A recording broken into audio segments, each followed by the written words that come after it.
The email sat in Daniel's sent folder like evidence of something he couldn't quite name.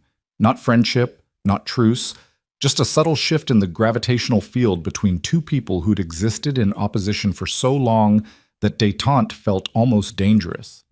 He didn't expect it to change anything. Madeline Cross was still the CEO who'd made his mornings predictable only in their cruelty, and he was still the single father barely holding his life together with duct tape and determination. One civil email didn't erase months of calculated humiliation. But Wednesday morning, when Daniel arrived at his desk with Lily's latest artwork, a drawing of what appeared to be either a cat or possibly a dragon, the distinction remained unclear. He found a note on his keyboard. Plain white paper, folded once, his name written across the front in handwriting that was somehow both elegant and aggressive. Each letter formed with the kind of precision that suggested its author approached even penmanship as a competitive sport. Inside, a single line: "The dragon is better than the cat." MC Daniel looked at the drawing again, realized Madeline Cross had somehow identified the ambiguous creature as both a dragon and a cat, had walked past his desk early enough that no one witnessed the delivery, and had left something that might constitute humor, or possibly criticism of his artistic interpretation skills. With Madeline, the distinction remained perpetually unclear. He tucked the note into his desk drawer with the others he kept. Lily's cards, Sarah's last birthday message to him, the hospital bracelet from the day his daughter was born. Evidence of moments that mattered, tucked away like talismans against the harder days. The morning proceeded without incident. Madeline made her usual rounds through the department, but when she reached Daniel's corner, she simply nodded, a gesture so brief anyone watching might have missed it, and continued past without commentary on his workspace decor, his clothing, or his existence in general. The absence of cruelty felt louder than any insult she'd previously delivered, and Daniel wasn't the only one who noticed. "Did that just happen?" James Chen appeared at Daniel's elbow the moment Madeline disappeared into the elevator. "Did Madeline Cross just not eviscerate you?" "Apparently." "Is she sick? Having a stroke? Replaced by a slightly more human clone?" Daniel kept his eyes on his monitor. "Maybe she's just having a better day. Madeline Cross doesn't have better days. She has terrifying days and apocalyptic days. Those are the only two settings." James lowered his voice conspiratorially. He took his lunch with Lily in the daycare center, listened to her enthusiastic explanation of why purple was scientifically the best color, and tried not to think about the payment still due Friday or the careful calculations he'd been running every night, moving money between mental categories like a chess player trying to avoid checkmate. Thursday brought the kind of autumn rain that made everything gray and heavy, the city wrapped in clouds so low they seemed to press down on the buildings like a physical weight. Daniel arrived early again, coffee in hand, umbrella dripping in the stand by the elevator. The system's engineering department was still mostly empty, just a few other early arrivals hunched over keyboards. The morning silence broken only by the ambient hum of electronics and climate control. He was deep in code review when movement caught his peripheral vision. Madeline Cross stood beside his desk, not passing through on her morning inspection, but actually standing there, waiting for him to notice her presence. She wore another perfectly tailored suit, this one charcoal gray, and her expression held something Daniel couldn't quite identify. Not anger, not even impatience. Something softer, more uncertain. "Mr. Reed?" Her voice was quiet enough that it wouldn't carry to the other early arrivals. "Do you have a moment?" Every instinct Daniel possessed screamed warnings.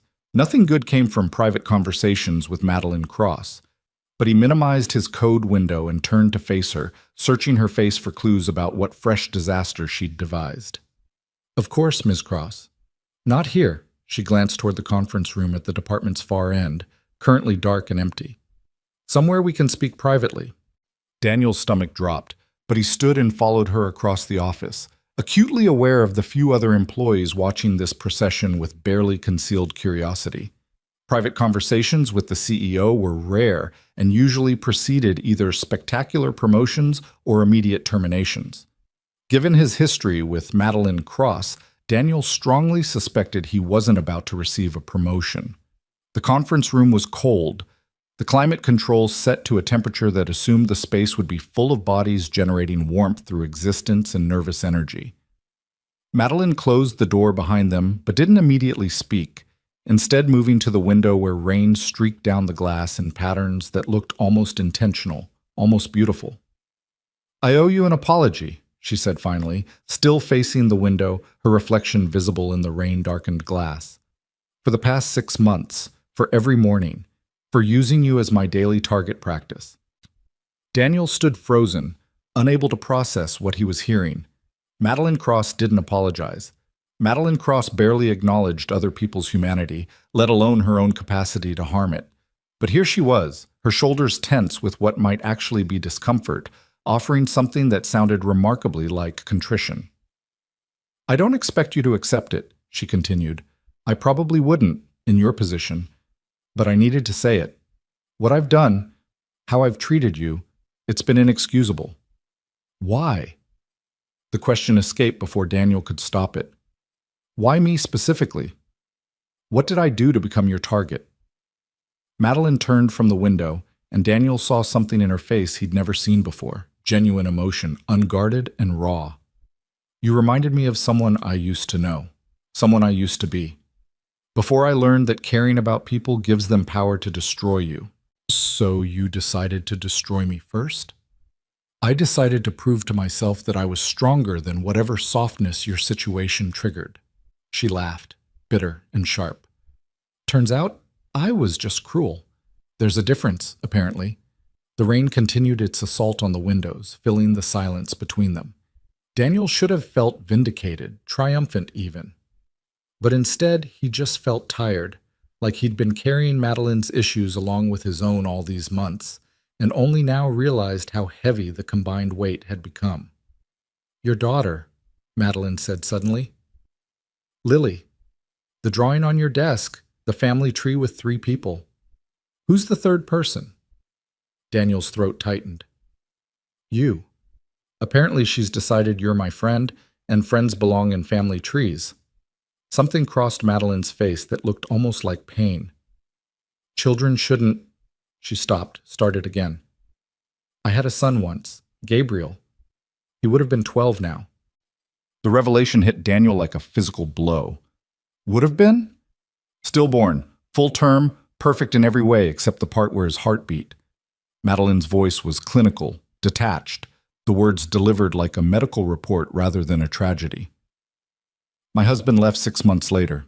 Said he couldn't look at me without seeing what we'd lost. Turns out grief doesn't always bring people together. Sometimes it just reveals how alone you actually were all along." Daniel didn't know what to say. What could anyone say to that? Sorry seemed pathetically inadequate, but silence felt equally wrong. So he said the only true thing he could think of. "I'm sorry. That's unimaginable loss." "Yes. Well." Madeline straightened, pulling her armor back into place with visible effort. "It was a long time ago. I've moved on, obviously. Built quite an empire out of the ashes. Turns out channeling grief into corporate domination is very effective, if emotionally unhealthy. Is that what I reminded you of? Your loss. You reminded me that people still choose love over power, that someone could have a child and treat that as their greatest accomplishment rather than their biggest liability. You walked in here every day proving that I'd made the wrong choice, that protecting yourself from pain by refusing to feel anything was just another kind of death." She met his eyes directly. "I hated you for that, for making me question the life I'd built." The honesty was almost unbearable.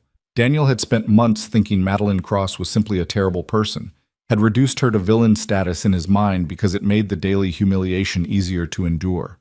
But she was just someone who'd lost everything and decided never to risk anything again, someone who'd confused invulnerability with strength. "I don't hate you," Daniel said quietly. "I never did. I just wanted you to see me, to acknowledge that my circumstances were real and that I was doing my best." "I saw you," Madeline's voice cracked slightly. "That was the problem. I saw you every single day being exactly the kind of father I'd never get to be a mother to, and it felt like the universe was mocking me, so I mocked you instead. I turned my pain into your problem because I didn't know what else to do with it." The conference room felt smaller suddenly. the space between them charged with something neither had invited, but both were trapped with now. Understanding, maybe. Or at least the beginning of it. Daniel thought about his own journey through grief after Sarah's death, how he'd occasionally lashed out at people who had intact families, people whose wives were still alive, people who took for granted what he'd lost. He'd never weaponized that pain the way Madeline had, but he understood the impulse, recognized the anger that came from watching other people have what you'd been denied. Your email the other night, Daniel said, about HR processing my flexible hours correctly. What did that mean? It meant I went through your personnel file and discovered you've been getting subtle pushback on your schedule for months. Small denials, delays processing your time off requests, notes in your file about your limited availability. Nothing official enough to be actionable, but enough to create a hostile work environment. Madeline's jaw tightened.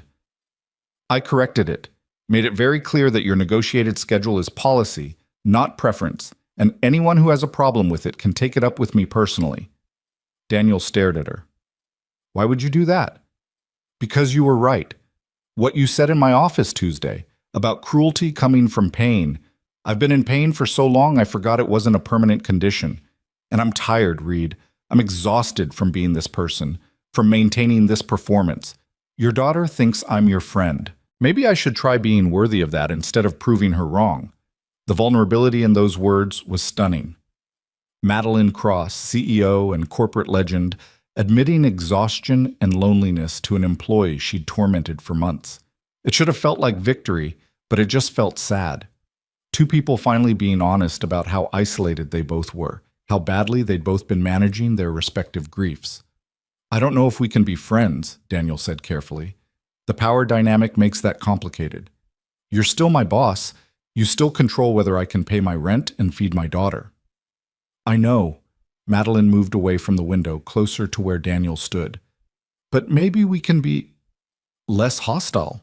Maybe I can stop using you as my emotional punching bag, and you can stop flinching every time you see me. That seems like a low bar. I'm starting with achievable goals. Despite everything, Daniel almost smiled. There was something darkly funny about Madeline Cross approaching basic human decency as a project with measurable objectives. Okay, he said. Less hostile. I think I can manage that. Good. She paused at the conference room door, her hand on the handle. Your daughter's artwork. I really do think the dragon is better than the cat. Dragons have narrative potential. Cats are just cats. She left before Daniel could respond, the door clicking shut behind her with the soft finality of a chapter ending or possibly beginning.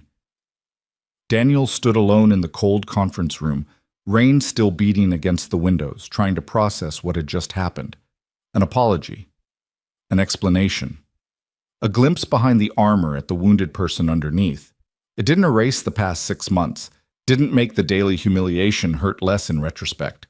But it was something, a start, a possibility. He returned to his desk to find James Chen practically vibrating with suppressed curiosity. Well?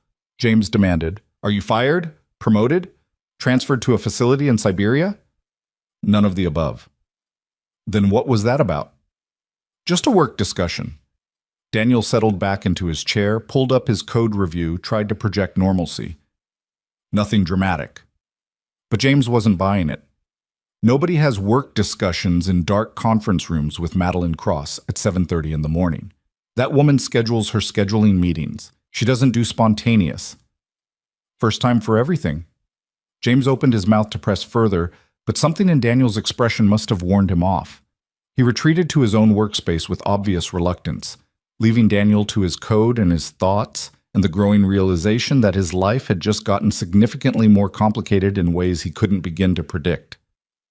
The morning progressed. More employees arrived, the office filled with its usual noise, and Daniel worked steadily through his task list while trying not to think about Madeline's revelation about her son, about the grief she'd been carrying for over a decade, about the ways loss could warp people into shapes they never intended to become.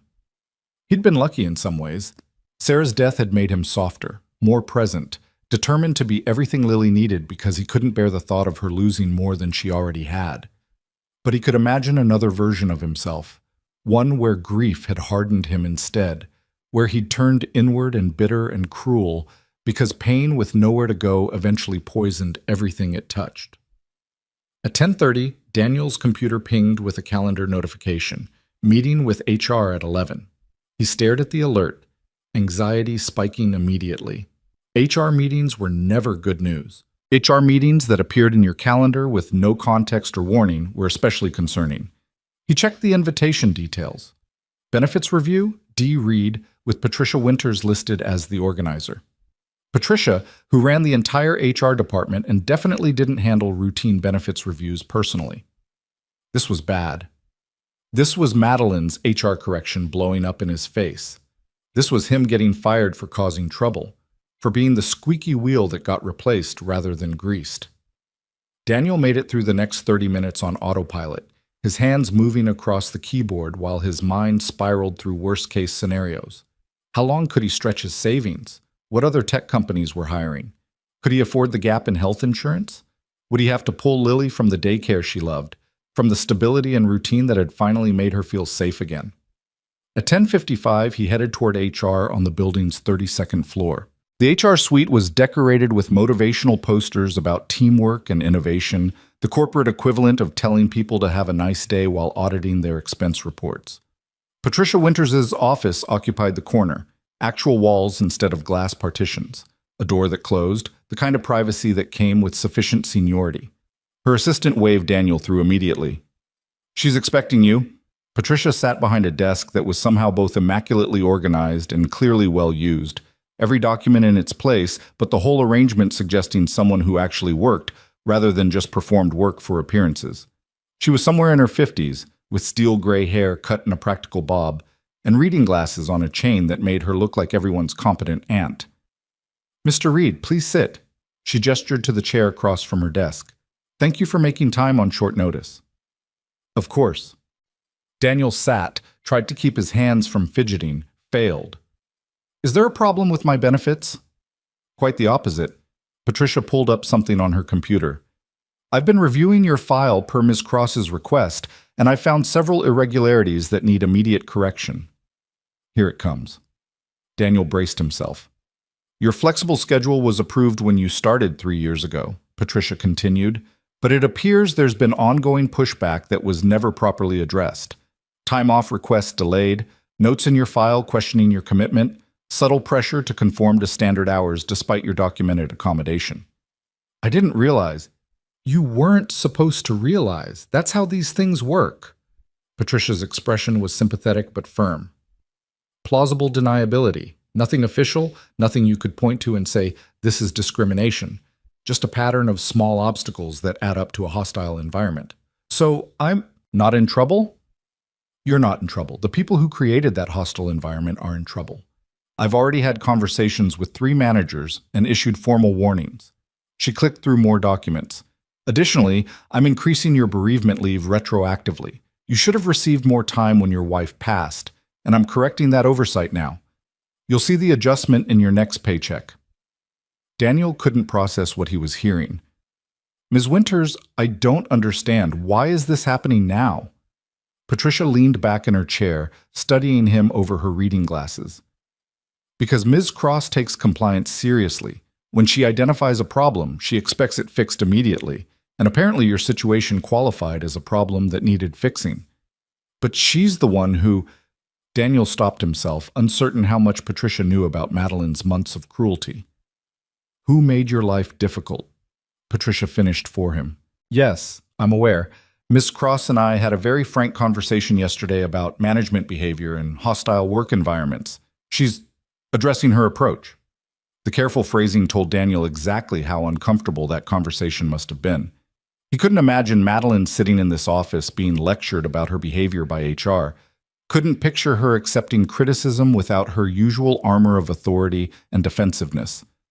But apparently it had happened. Apparently she'd subjected herself to correction because she meant what she'd said in the conference room about being tired of the person she'd become. "There's one more thing." Patricia handed him a folder. "We're restructuring the daycare center's payment policies. Effective immediately, payment is due on a monthly basis instead of weekly, and we're implementing a sliding scale based on salary. Your rate is being reduced by 40%. Daniel's hands shook slightly as he took the folder. 40%. That was the difference between constantly juggling bills and actually being able to breathe. That was being able to afford Lily's asthma medication without choosing which other expense to sacrifice. That was the possibility of saving money instead of living perpetually on the edge of disaster. Ms. Winters, I don't know what to say. Don't thank me. Thank Ms. Cross. This was her initiative. Patricia's expression softened. Between you and me, Mr. Reed, I've worked with Madeline Cross for 8 years. She's brilliant and demanding and occasionally terrifying. But I've never seen her personally intervene in an employee's circumstances like this.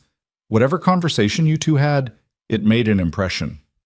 Daniel left HR in a daze, the folder clutched against his chest like a shield, or possibly proof that the last hour had actually happened. He made it back to his desk, sank into his chair, and stared at his monitor without seeing anything on the screen. Madeline Cross had just made his life measurably better. The woman who'd spent 6 months making every morning a fresh exercise in humiliation had apparently spent the last 2 days systematically correcting every professional obstacle he faced. Why? His phone buzzed, a text from an unknown number. Don't read too much into it. I'm just correcting my own mistakes. MC Daniel stared at the message. She'd gotten his personal cell number from his file, was apparently reading his mind from wherever she was in the building, and was already trying to manage the narrative about her actions. But underneath the dismissive tone, he heard something else. Discomfort with being seen as kind, anxiety about changing the established dynamic between them, uncertainty about what came next now that she'd stopped performing cruelty and didn't quite know what else to perform instead.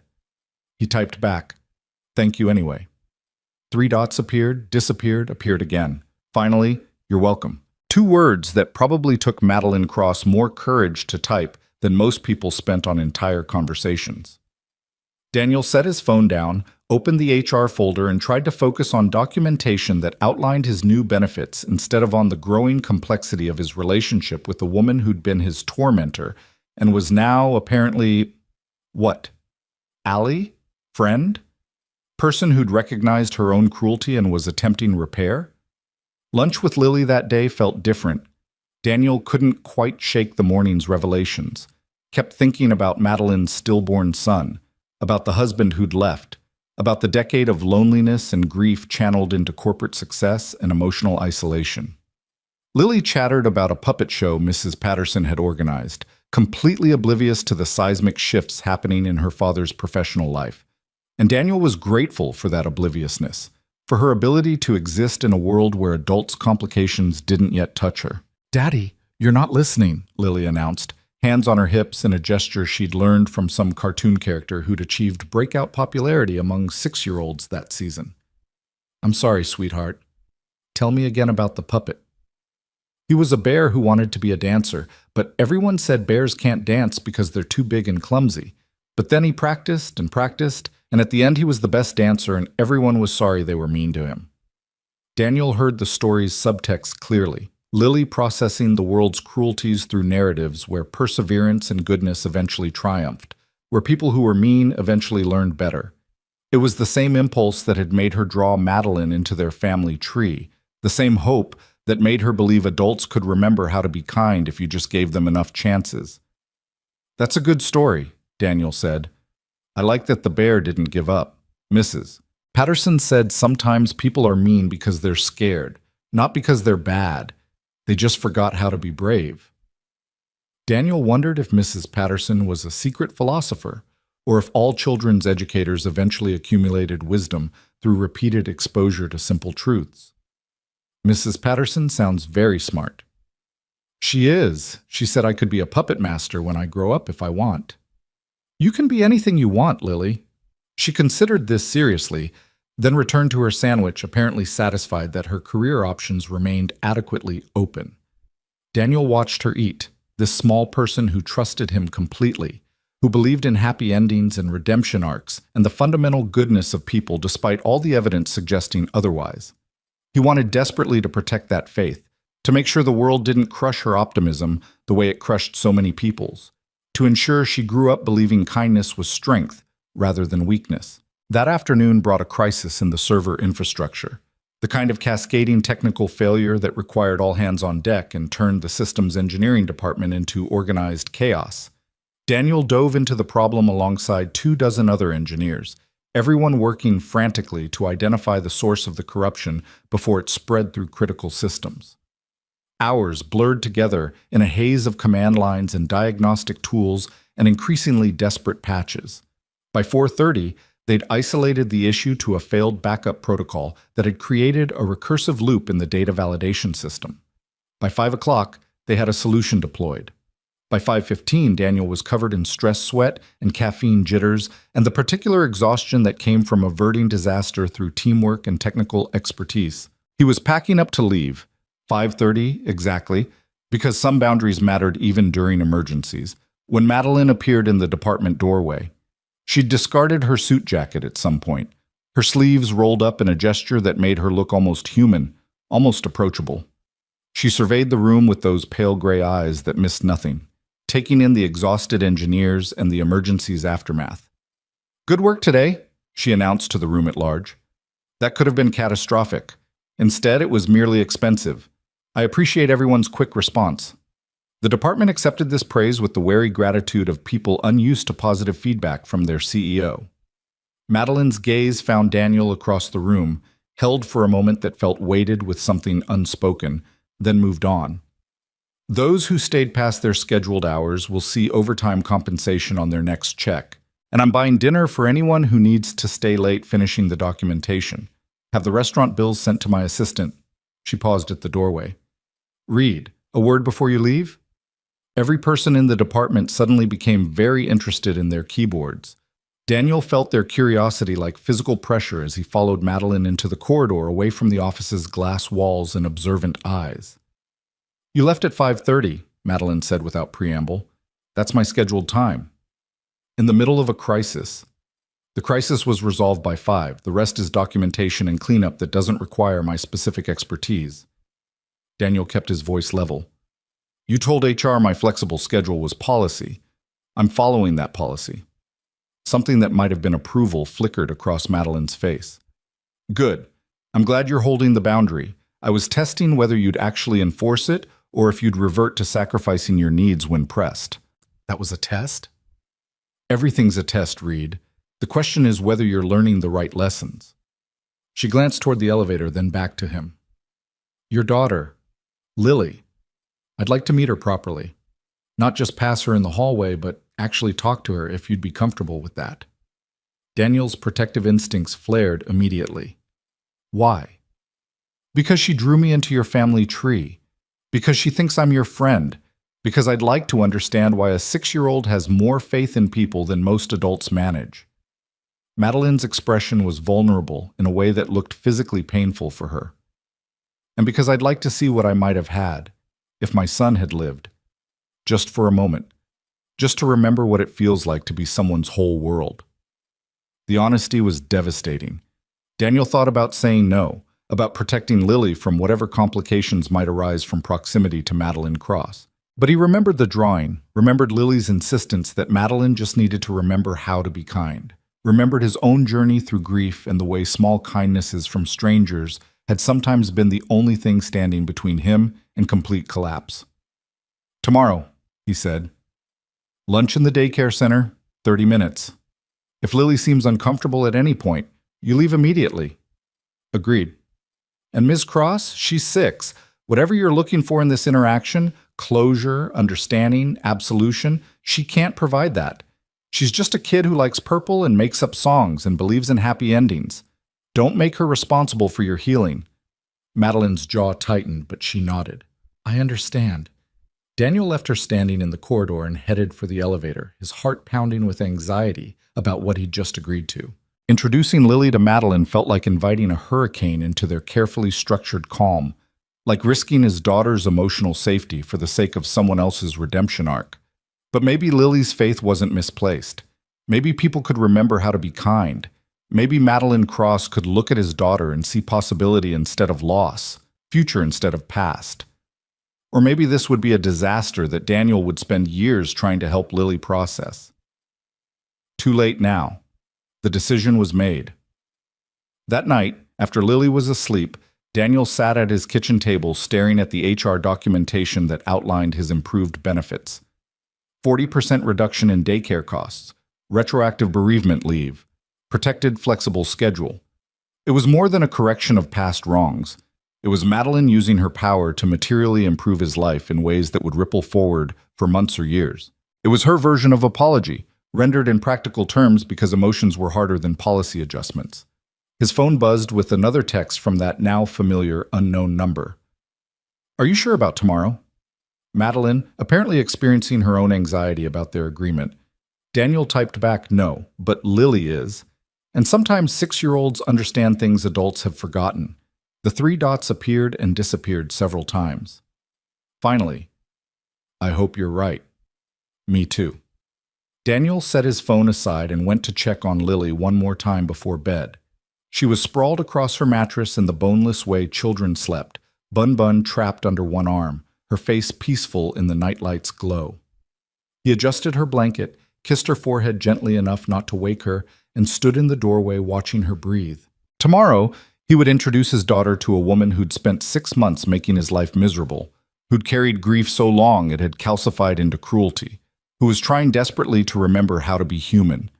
Tomorrow, everything might get more complicated or possibly simpler. Tomorrow, Lily might work her particular magic, the kind of magic that came from believing in people's capacity for change, from having faith that kindness could reach anyone if delivered with enough sincerity. Tomorrow. But tonight, Daniel just watched his daughter sleep and hoped he wasn't making a terrible mistake born from his own capacity for empathy, from his inability to ignore someone else's pain even when they'd caused him so much of his own. Friday morning dawned cold and clear, the autumn sun cutting through the city with sharp-edged brightness that made everything look defined and consequential. Daniel dressed carefully, helped Lily choose her favorite dress, the purple one with yellow flowers, naturally, and tried not to project his anxiety onto their usual morning routine. She chattered through breakfast, oblivious to the significance of the day ahead, and Daniel was grateful for that obliviousness, even as he dreaded what might disturb it. They arrived at the office 15 minutes early. Daniel settled Lily in the daycare center with Mrs. Patterson, who noticed his tension immediately. "Everything okay, Mr. Reed?" "Fine. Just, someone's joining us for lunch today. Someone from upstairs." Mrs. Patterson's eyebrows rose fractionally, but she didn't press. "Well, Lily's excited about showing off her puppet skills. I'm sure whoever it is will be appropriately impressed."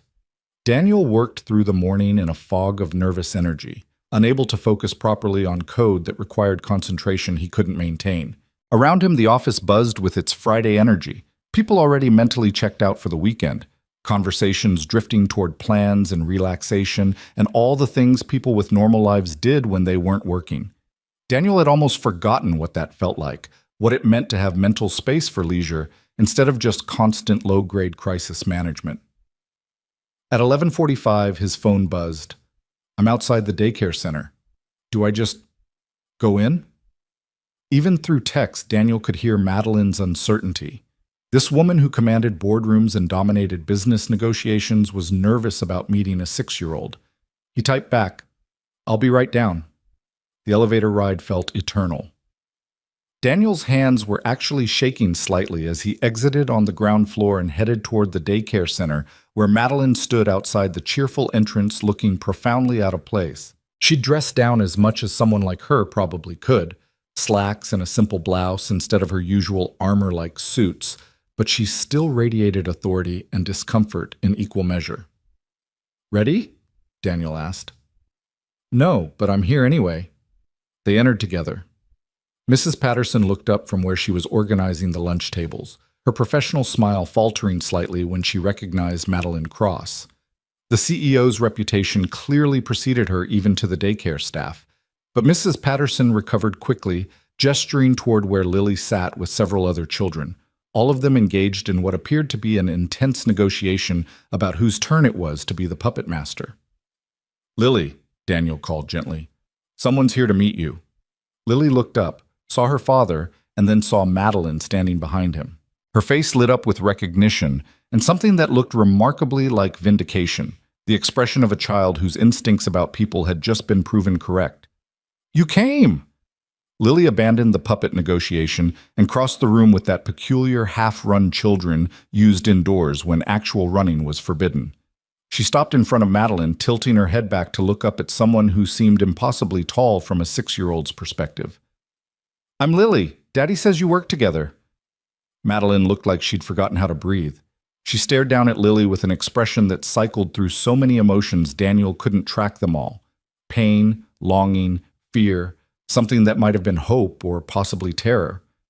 When she finally spoke, her voice was rough with suppressed feeling.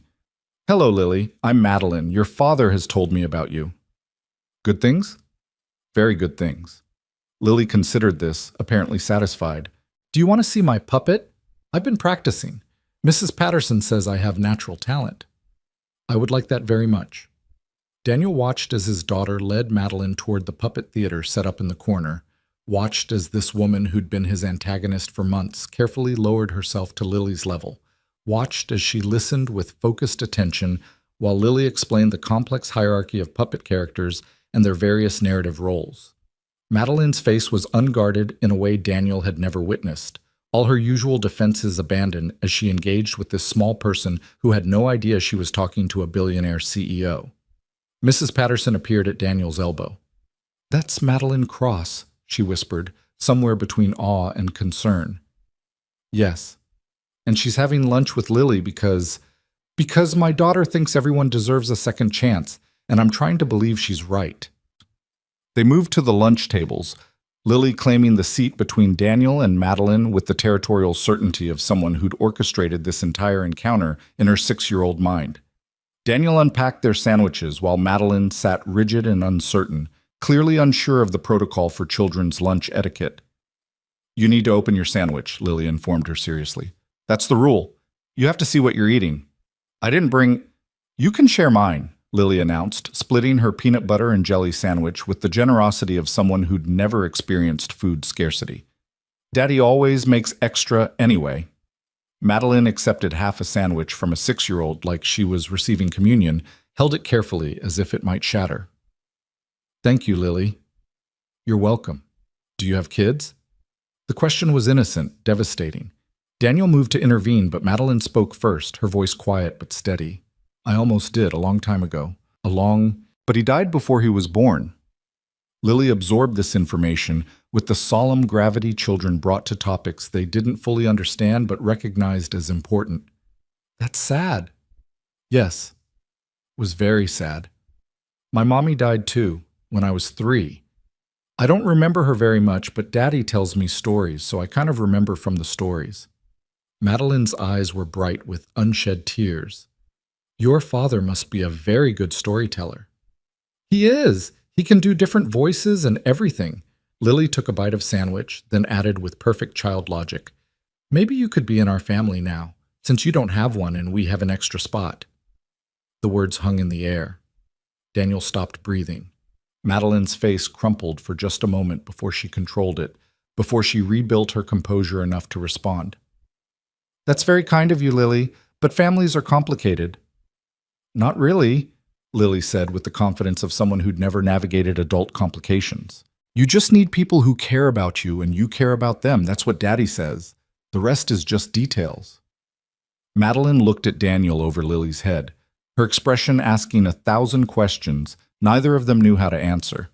But Daniel saw what his daughter saw. Underneath all the armor and cruelty and carefully maintained distance, Madeline was just someone who'd lost everything and was desperately, painfully alone. She'd built an empire but forgotten to build a life. She'd protected herself so thoroughly, she'd trapped herself instead.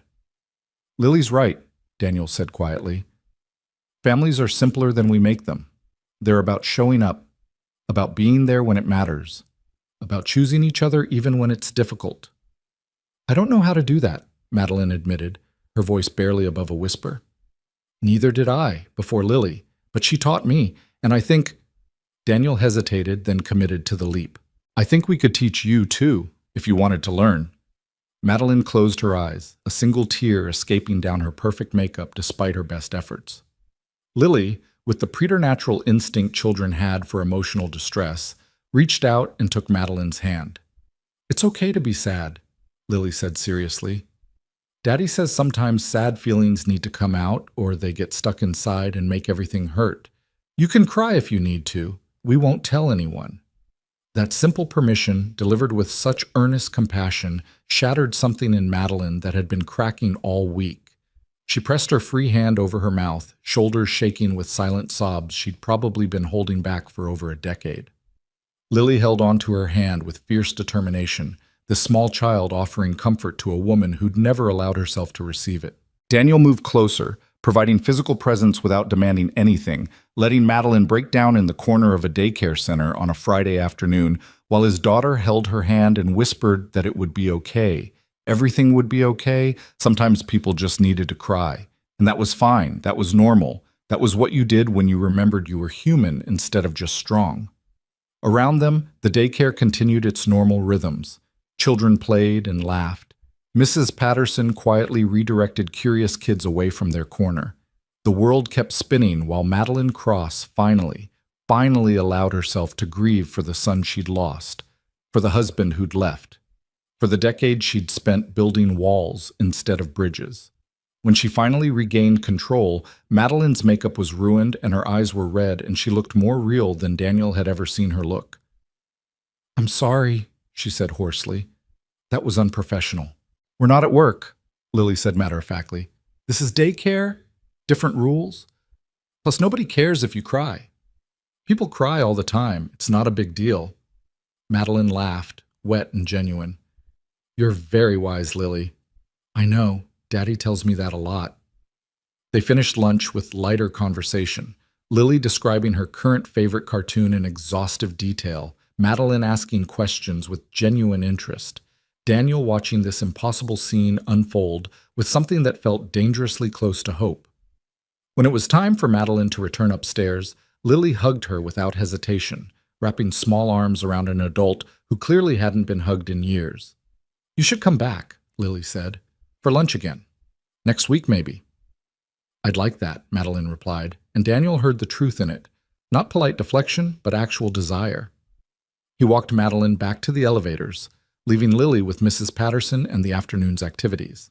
They stood in the lobby, neither quite sure how to acknowledge what had just happened, how to name the shift that had occurred. "Thank you," Madeline said finally, "for trusting me with her, for not assuming I'd contaminate her with my dysfunction. You're not as dysfunctional as you think. You're just hurt. There's a difference. She's remarkable. Your daughter. She has no concept of how cruel the world can be.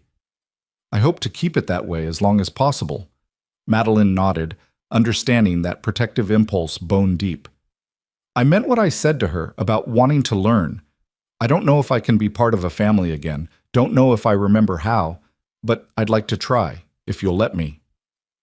Daniel thought about all the reasons to say no, the power imbalance, the history, the risk to Lily if Madeline reverted to cruelty or simply lost interest once the novelty wore off.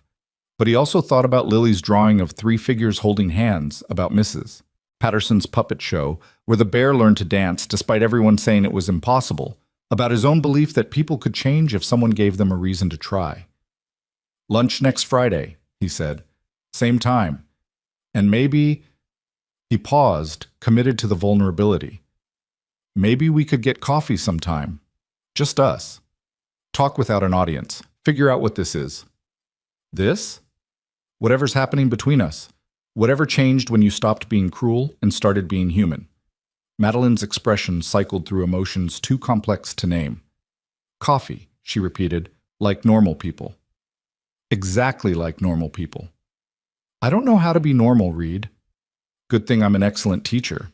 She smiled, small, tentative, but genuine. "Friday then, both lunch and coffee. I'll try not to revert to CEO mode. And I'll try not to flinch every time you walk into a room." They parted there in the lobby, returning to their separate floors and separate roles, both carrying the weight of what had shifted between them. Not resolved, not simple, but different than it had been. Daniel went back to his desk and tried to focus on work, but his mind kept returning to Madeline's face when Lily had offered her a place in their family, to the way she'd held his daughter's hand like it was the most precious thing she'd ever touched. Around him, the office prepared for the weekend. People packed up early, their conversations bright with plans and possibility. And Daniel, for the first time in months, felt like maybe his life was expanding instead of contracting. Maybe the careful boundaries he'd built to protect himself and Lily could become doors instead of walls. Maybe broken people could help each other heal. Maybe loneliness wasn't permanent. Maybe, just maybe, three figures holding hands under a smiling sun wasn't fantasy at all. Maybe it was just difficult. And maybe difficult was okay if you found the right people to be difficult with, people brave enough to remember how to be kind, how to be honest, how to choose connection over safety, even when every instinct screamed that vulnerability meant annihilation. Friday afternoon dissolved into evening. Daniel picked up Lily, drove home through autumn sunset that painted the city gold and amber, and listened to his daughter talk about her day with Madeline, about how she'd known all along that sometimes people just needed reminding about how to be good, how to be present, how to show up for each other, even when it felt impossible. "I like her," Lily announced as they pulled into their apartment complex. "She's sad, but she's trying not to be. That's brave." "Yes," Daniel agreed. "That's very brave." That night after Lily was asleep, Daniel's phone buzzed one more time. "Thank you. For today. For your daughter. For not giving up on me even when I gave you every reason to." Ems Daniel stared at the message, then typed back, "People deserve second chances. Even CEOs. Even single fathers who are too stubborn to accept less than basic human decency. Especially those. Coffee. Monday morning, before work. Coffee. Monday morning." Daniel set his phone aside, checked on Lily one last time, and went to bed in the apartment that felt slightly less empty than it had just days before. Outside, the city continued its endless motion. Inside, two broken people and one hopeful child were learning how to build something new from the wreckage of what they'd lost. Not a replacement family, not a solution to grief, just a possibility. Just a start. Monday morning arrived with the kind of nervous energy that made Daniel check his reflection 3 times before leaving the apartment, made him second-guess his shirt choice, made him feel like a teenager preparing for a first date rather than a 34-year-old widower meeting his boss for coffee. Lily noticed his distraction over breakfast, her spoon suspended halfway to her mouth as she studied him with the unnerving perception children deployed when adults thought they weren't paying attention. "You look fancy," she announced. "Are you going somewhere special?" "Just work, sweetheart." "You never wear that shirt to just work. That's your nice shirt, the one you save for important things." Daniel looked down at the button-down he'd selected. Not worn, not fraying at the cuffs like most of his wardrobe, still holding its original color through careful washing and infrequent use. She was right. This was his armor for occasions that required presenting better than his daily reality suggested he could afford. "I'm having coffee with someone before work," he admitted. "Someone I want to make a good impression on." Lily's face lit up with understanding that seemed far beyond her 6 years. "Madeline, you're having coffee with Madeline. How did you—" "Because you got that look. The one you get when you're nervous, excited. Like when we went to the aquarium and you weren't sure if I'd like the sharks, but you really wanted me to like them because you liked them." She took a triumphant bite of cereal. "I knew you guys would be friends. I told you she just needed reminding." Daniel couldn't help but smile despite his anxiety. "You're too smart for your own good." "I know, Mrs. Patterson says I have emotional intelligence." Lily pronounced the phrase carefully, clearly proud of vocabulary that exceeded typical 6-year-old standards. "That means I understand feelings." "Yes, it does." "So do you like her, or just regular like her?" The question landed like a bomb in the middle of their breakfast routine. Daniel stared at his daughter, searching for appropriate responses that didn't involve explaining the complicated territory between professional relationship, tentative friendship, and whatever else was developing between him and Madeline Cross. They were building something, certainly, but its shape remained unclear, too early for definitions, too charged with history to be simple. "I'm still figuring that out," Daniel said finally, opting for honesty over deflection, "but I like her enough to have coffee with her, to give her a chance to be different than she was before." Lily nodded sagely, as if this confirmed theories she'd been developing. "Good, because I think she needs people. She seems really alone, like nobody ever taught her how to have friends." The assessment was devastatingly accurate. Daniel kissed the top of Lily's head, marveling at her capacity to see clearly through complications that adults obscured with fear and self-protection. "You're absolutely right. Now finish your breakfast or we'll both be late." They completed their morning routine with practiced efficiency. Teeth brushed, backpack checked, bun retrieved from wherever Lily had abandoned him the night before. The drive to Cross Industries felt different somehow, the familiar route charged with anticipation Daniel couldn't quite contain. He was meeting Madeline Cross for coffee, voluntarily, as something approaching equals rather than CEO and subordinate employee.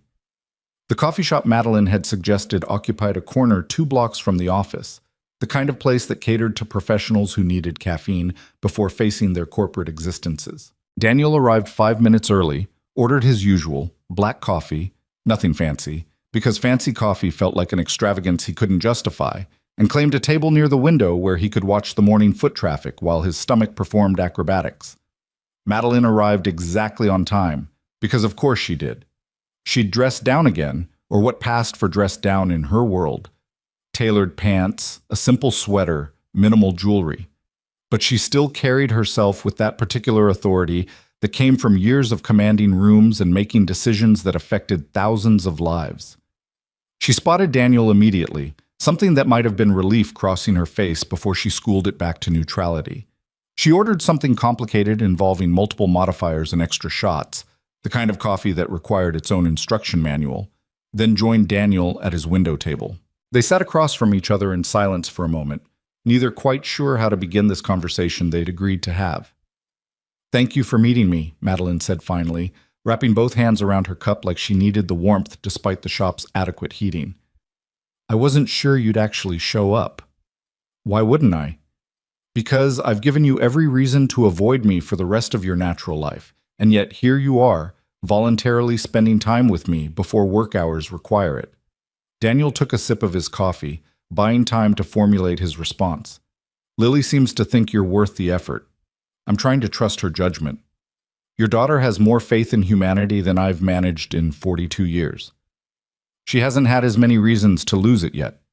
Madeline's smile was sad, acknowledging the truth they both carried, that experience taught caution, that loss taught fear, that the world gradually wore down the kind of optimism Lily still possessed in abundance. "Tell me about your wife," Madeline said suddenly. "Sarah? How did you meet?" The question surprised Daniel. Most people avoided discussing Sarah, uncomfortable with grief they couldn't fix or loss they couldn't make better. But Madeline leaned forward slightly, genuine interest in her expression, and Daniel found himself answering despite the usual protective instinct that kept those memories private. "College. She was studying literature. I was in computer science. We met in a philosophy class neither of us wanted to take, but needed for requirements. She argued with the professor about Kant, demolished his interpretation in front of 50 students, and I fell in love with someone brave enough to challenge authority with nothing but logic and conviction." Sounds formidable. She was. Smart, fierce, completely unimpressed by pretense or posturing. She saw through people's performances to who they actually were underneath. Daniel paused, remembering. "She would have liked you, I think. The real you, not the armor you show the world." Madeline's hands tightened around her cup. "What makes you think there's a difference?" "Because I've seen glimpses of it. Friday with Lily. In the conference room when you apologized. In the elevator when you looked at Lily's drawing and said, children shouldn't draw fantasy families because it makes reality harder. That wasn't the Ice Queen CEO talking. That was someone who's been hurt and lonely for so long she forgot other options existed." "You're very perceptive for a systems engineer." "I'm very perceptive for a father who spent 3 years learning to read unspoken pain because my daughter couldn't always articulate what she felt." Daniel met Madeline's eyes directly. "I see you, Ms. Cross, the person you're trying not to be, and I don't think she's as terrible as you've convinced yourself." Madeline looked away, staring out the window at passing strangers living their Monday morning lives. "After Gabriel died, after my husband left, I made a decision. I decided emotion was a liability. Caring about people gave them power to destroy you, so the solution was simple. Stop caring. Build success instead of relationships. Control everything you possibly can so nothing can surprise you, nothing can hurt you, nothing can reach through the walls you've constructed. How'd that work out? Spectacularly well from a business perspective. Cross Industries tripled in value under my leadership. I'm regularly featured in magazines about successful CEOs. I've built an empire. She turned back to face him. I've also been profoundly, devastatingly alone. So alone that sometimes I forget what it feels like to have someone know your name and actually care whether you're okay. The raw honesty in her voice was almost unbearable. Daniel wanted to reach across the table, take her hand, offer physical comfort to accompany his words. But they weren't there yet. Weren't at the place where touch came naturally, where physical connection didn't carry the weight of their complicated history. You don't have to be alone anymore, Daniel said quietly. That's a choice you're making, not a permanent condition. I don't know how to be anything else. It's been so long, Reed. I don't remember how to let people in, how to be vulnerable without feeling like I'm standing on the edge of a cliff waiting to fall. So start small. Start with coffee before work. Start with lunch with a 6-year-old who thinks you hung the moon. Start with being honest instead of cruel, present instead of distant. He paused, then added, start with letting someone see you're human and discovering they don't immediately weaponize that knowledge against you. Madeline studied him for a long moment, her pale gray eyes searching his face for something. Reassurance, maybe, or proof that his kindness wasn't just another performance, another angle, another way of gaining advantage in a world where everyone wanted something. Why are you doing this? She asked finally. Why are you extending this much grace to someone who made your life miserable? Because I know what grief does to people. I know how loss can twist you into shapes you never intended to become. I know what it's like to be so tired of being strong that you forget strength and cruelty aren't the same thing. Daniel's voice was gentle but firm. And because my daughter saw something in you worth saving, and I trust her instincts more than I trust my own protective cynicism. She's 6 years old. She's 6 years old and wiser than most adults I know. She sees the world without all the defensive layers we've accumulated. She looks at you and sees someone who's sad and trying not to be, someone who needs people but doesn't know how to ask for them. That's, Madeline's voice cracked slightly, that's painfully accurate. Then let us in. Let us be the people you're too scared to ask for. You don't have to have it all figured out. You just have to be willing to try. The coffee shop buzzed with Monday morning energy around them. People ordering complicated drinks, checking phones, having conversations about weekend activities and upcoming work demands.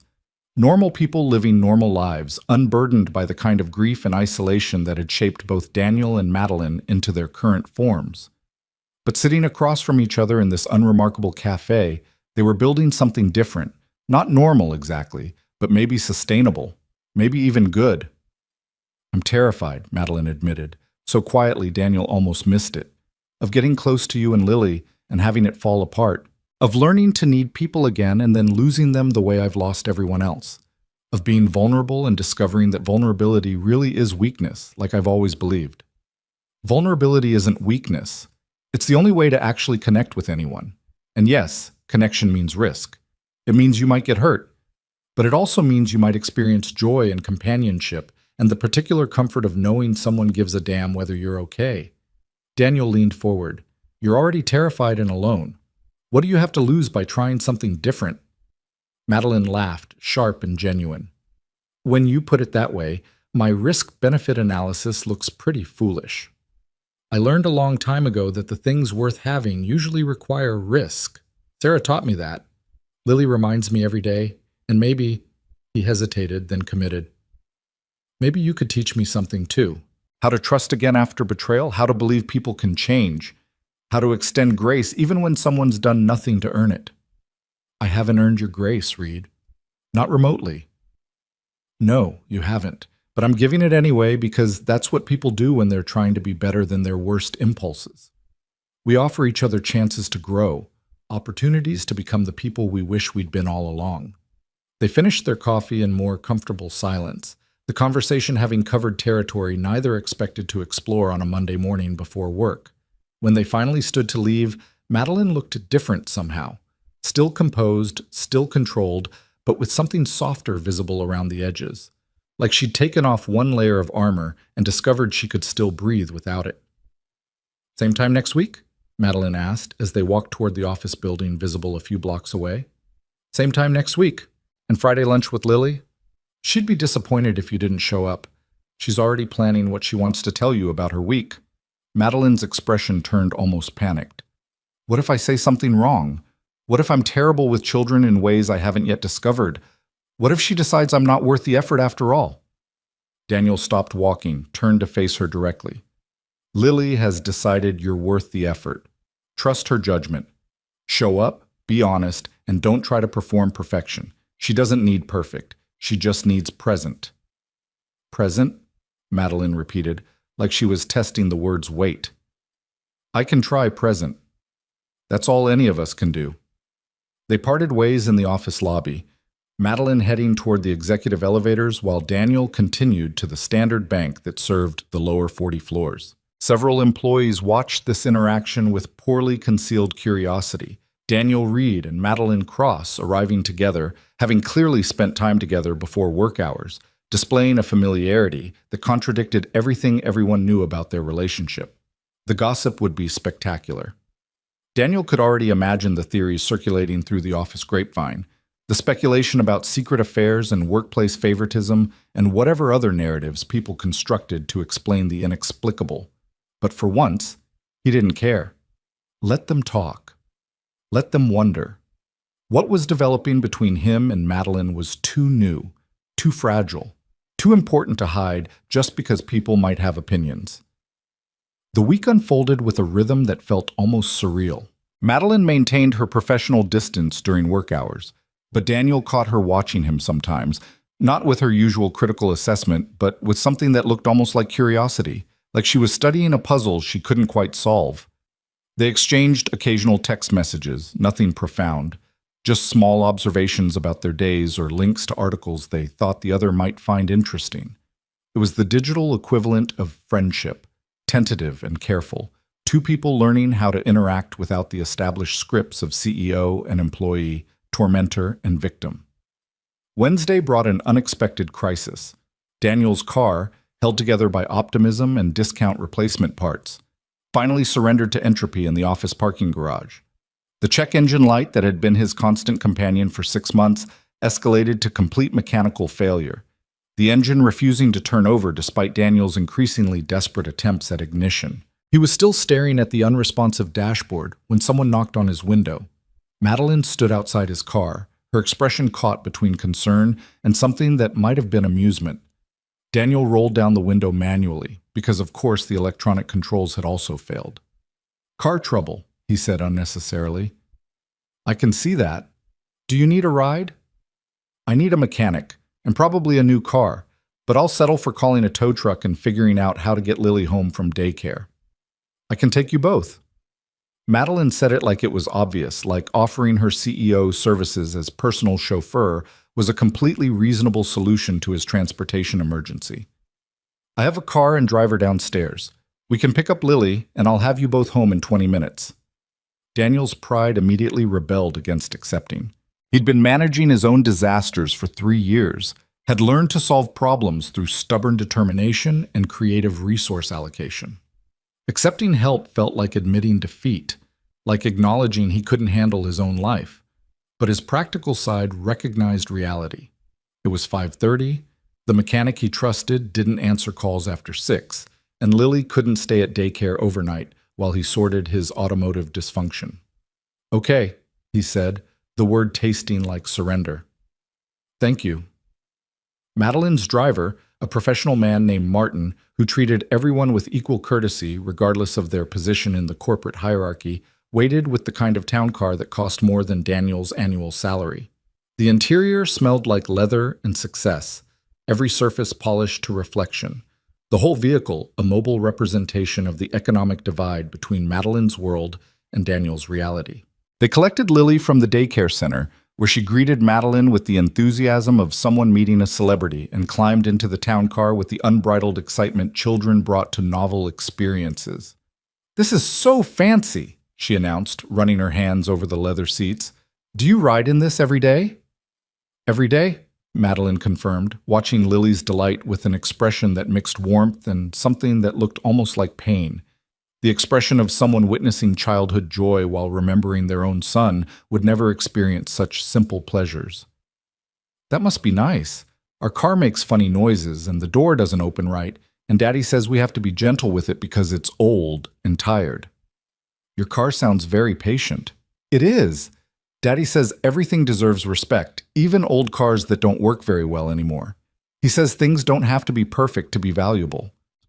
Madeline's eyes found Daniel's in the rearview mirror, and he saw her understanding that his philosophy about respecting imperfect things extended beyond vehicles to people, to relationships, to a woman who'd spent years being cruel because she'd forgotten how to be anything else. They drove through early evening traffic toward the apartment complex Daniel called home, Lily narrating observations about everything they passed while Madeline listened with focused attention. When Martin pulled up to the building, a structure that was charitably described as adequate and more honestly described as barely maintained, Madeline studied it with an expression Daniel couldn't quite read. "Thank you for the ride," Daniel said, gathering his messenger bag and preparing to extract Lily from her continued examination of the car's various luxury features. "I really appreciate it." "Reed, wait." Madeline turned in her seat to face him directly. "Your car. Let me handle it." "Handle it?" "Have it towed to a reputable mechanic, fixed properly, and returned to you. Consider it a work expense. Reliable transportation is essential for employee productivity." Daniel's pride flared hot and defensive. "I don't need charity, Ms. Cross." "It's not charity, it's—" She paused, recalibrated. "It's me trying to be helpful instead of performatively generous. Your car is broken. I have resources to fix it. Let me do this one thing that actually matters, instead of just writing checks to feel like a good person." The raw honesty in her voice diffused Daniel's defensiveness. She wasn't offering help from a position of superiority, but from a position of wanting to be useful, wanting to contribute something meaningful to people she was learning to care about. It was vulnerable in its own way, this admission that she wanted to help but didn't know how to do it without triggering his pride or making him feel diminished. "Okay," Daniel said finally, "but I'm paying you back. Maybe not immediately, maybe in installments over several months, but I'm paying you back." "Deal." Madeline extended her hand to shake on it, and Daniel took it, feeling the warmth of her palm against his, the momentary connection that felt charged with more than just agreement about automotive repair. Lily, oblivious to the emotional subtext, hugged Madeline goodbye through the car window. "See you Friday for lunch. I'm going to tell you about the frog we found at recess." "I look forward to hearing about the frog," Madeline replied, and she sounded like she meant it.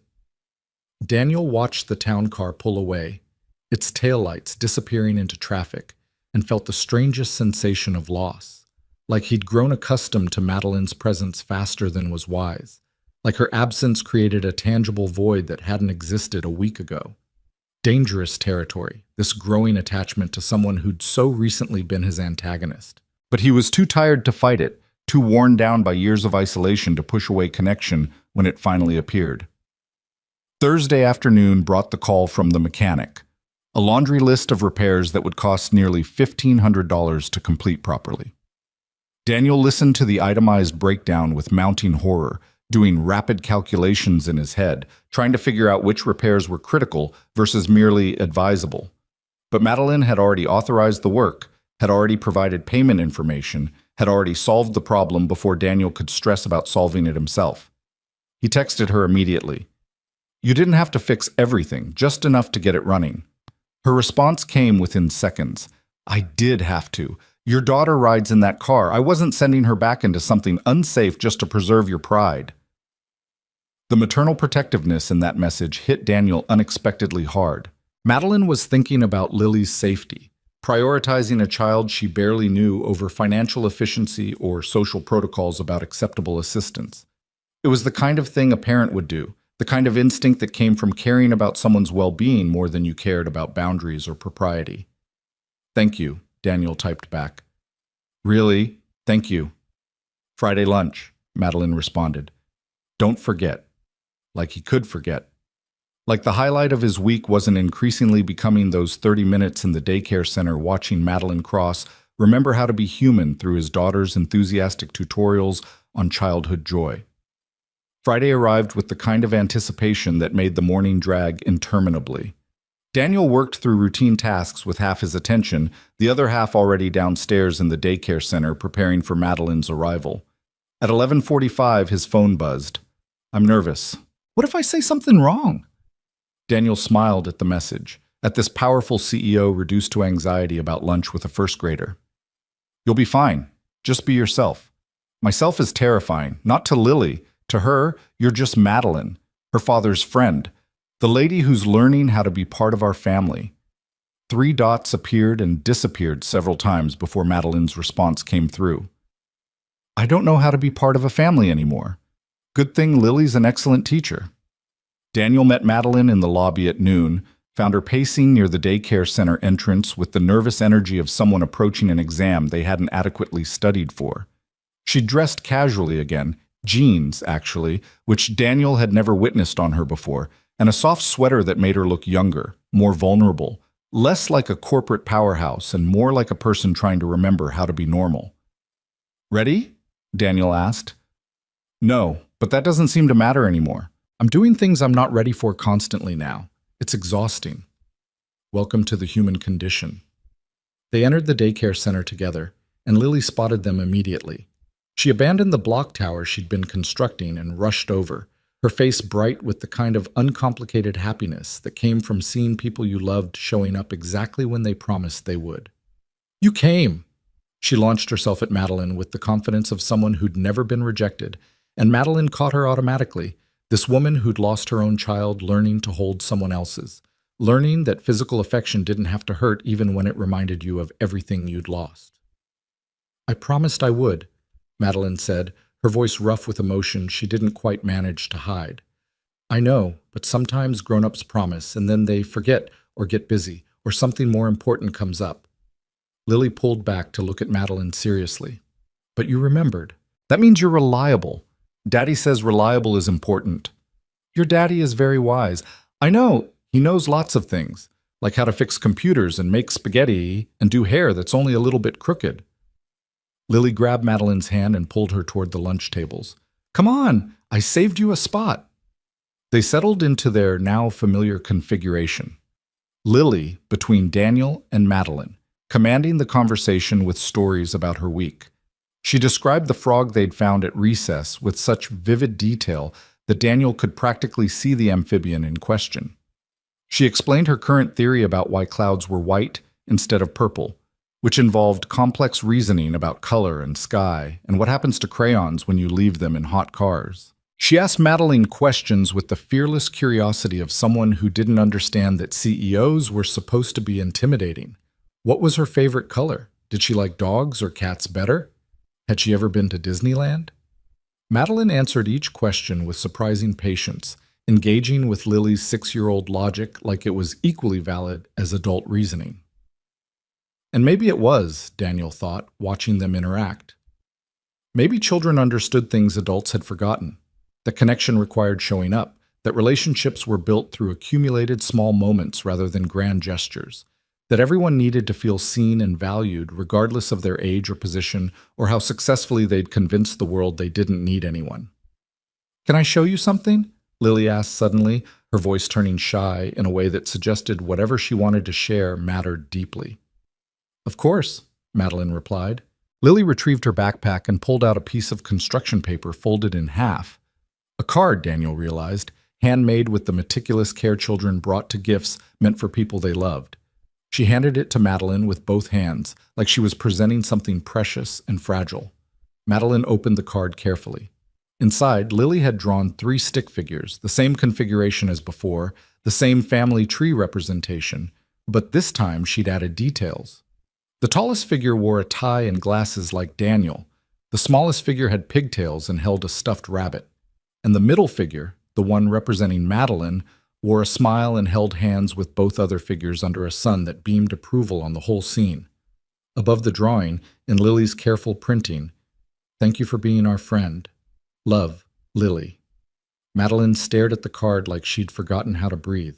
Her hands trembled slightly, and Daniel watched her face cycle through emotions too raw to witness comfortably. Grief, longing, gratitude, fear. Something that looked almost like hope breaking through years of carefully maintained pessimism. Lily, Madeline's voice cracked.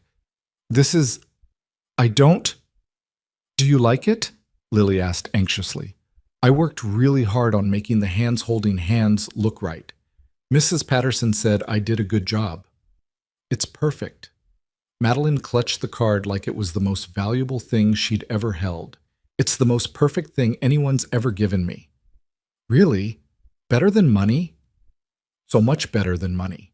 Money can't make you feel loved, but this, she gestured at the drawing, this makes me feel like maybe I matter to someone, like maybe I'm not alone anymore. Lily processed this with visible concentration, her face serious in the way children's faces got when they were trying to understand adult emotions that didn't quite translate to their experience. You're not alone, she said finally, with the absolute certainty of someone stating an obvious fact. You have us. Me and Daddy. We're your family now. That's what the picture means. Daniel watched Madeline's careful composure finally shatter completely. Tears spilled down her cheeks despite her obvious efforts to contain them, and she pressed one hand over her mouth like she could physically hold back the emotion threatening to overwhelm her. Lily, with the fearless compassion she seemed to possess in infinite supply, simply climbed into Madeline's lap and hugged her, offering the uncomplicated comfort of physical presence and acceptance. It's okay to cry, Lily whispered, repeating the wisdom she'd shared before. Sometimes happy crying and sad crying get mixed up together. That's normal. Madeline wrapped her arms around this small person who decided unilaterally, enthusiastically, that a billionaire CEO needed a family, and she was prepared to provide one. She held Lily like she'd never held anything so precious, like she'd been waiting years for permission to need someone this much, like she'd finally found the thing she'd been missing without realizing she was incomplete. Daniel felt his own throat tighten watching them. This was what healing looked like. Messy, vulnerable, happening in a daycare center on a Friday afternoon while other children played and staff pretended not to notice the CEO of their company crying into his daughter's hair. This was what grace looked like when you let it operate, when you stopped protecting yourself long enough to let someone else matter, when you chose connection over safety, even though connection meant you could be hurt again. When Madeline finally regained control, she was different somehow. The armor she usually wore had cracked wide enough that Daniel could see the person underneath. Frightened but trying, lonely but learning, damaged but not beyond repair. She kept one arm around Lily, who seemed perfectly content to remain in her lap, and with her free hand she reached across the table and took Daniel's hand. "Thank you," she said quietly, her voice still rough from crying, "for letting me be part of this. For giving me a chance to remember what it feels like to be someone's family." Daniel squeezed her hand gently. "You don't have to thank us for caring about you. That's not transactional. That's just what people do when they choose each other. I'm not used to being chosen. I'm used to achieving, to earning, to fighting for every single thing I have. But you two..." She looked at Lily, then back at Daniel. "You're just giving this to me, freely, without expecting anything in return." "Love doesn't keep score," Lily announced with the wisdom of someone quoting lessons learned from stories or possibly from watching her father navigate life as a single parent. "That's what makes it love instead of just being nice." Madeline laughed, wet and genuine. "You're going to grow up to be either a philosopher or a therapist, Lily. Maybe both. Daddy says I can be anything. Your daddy is absolutely right." They finished lunch with lighter conversation, the emotional intensity of the earlier moment settling into something warm and comfortable. When it was time for Madeline to return to the executive floor, she hugged Lily goodbye with obvious reluctance, already missing this small person who'd invaded her carefully controlled life and refused to accept that loneliness was permanent. In the lobby, away from Lily's hearing, Madeline turned to Daniel with an expression that held equal parts fear and determination. "I need to tell you something," she said. "And I need you to listen without interrupting because if I stop talking, I won't be able to start again." Daniel nodded, waiting. "I'm falling in love with you," Madeline said in a rush, the words tumbling out like she'd been holding them back so long they'd built up pressure. I know that's terrifying and inappropriate and probably the worst possible idea given our history and the power dynamic and everything else that makes this complicated. I know we barely know each other beyond these past few weeks. I know I've given you every reason to never trust me with anything important. But I need you to know that when I'm with you and Lily, I remember what it feels like to be human. I remember why life matters beyond achievement and control. I remember that I'm more than just my empire and my armor and my careful performance of invulnerability. She paused for breath, and Daniel saw the vulnerability in her face, the fear that she'd just destroyed whatever fragile thing they'd been building by being too honest, too soon, too recklessly open with feelings that were supposed to be carefully managed and strategically deployed. I'm not asking you to feel the same way, Madeline continued. I'm not even sure I'm asking you to feel anything specific. I just needed you to know that this matters to me. You matter to me. Lily matters to me. And I'm terrified of what that means. Terrified I'll ruin it somehow. Terrified I'll revert to the person I was before and hurt you all over again. But I'm more terrified of going back to being alone, of rebuilding those walls now that I've remembered what it feels like to let someone in. Daniel stood in the lobby of the building where he worked, where Madeline commanded an empire, where their professional relationship was supposed to be clearly defined and appropriately distant. But everything had changed so fast, had shifted so completely, that professional distance felt like a lie they'd both stopped believing. I don't know what I feel yet, Daniel said, honestly. 3 weeks ago, you were making my life miserable. Now you're fixing my car and having lunch with my daughter and telling me you're falling in love. That's a lot of change to process. I know. I'm sorry, I shouldn't have.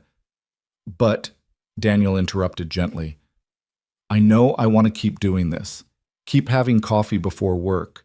Keep watching you and Lily together. Keep learning who you are underneath the armor you've worn for so long. I know I feel something when I'm with you. Something that might be the beginning of love, or might just be hope that I'm not the only person trying to build a life from grief. I know Lily's right about you, that you just needed reminding how to be kind, how to be present, how to let people matter, and I know. He paused, then committed fully. I know I want to see where this goes, carefully, slowly, with full awareness that it might not work. But I want to try. Madeline's face transformed, hope breaking through like sunrise after a long night.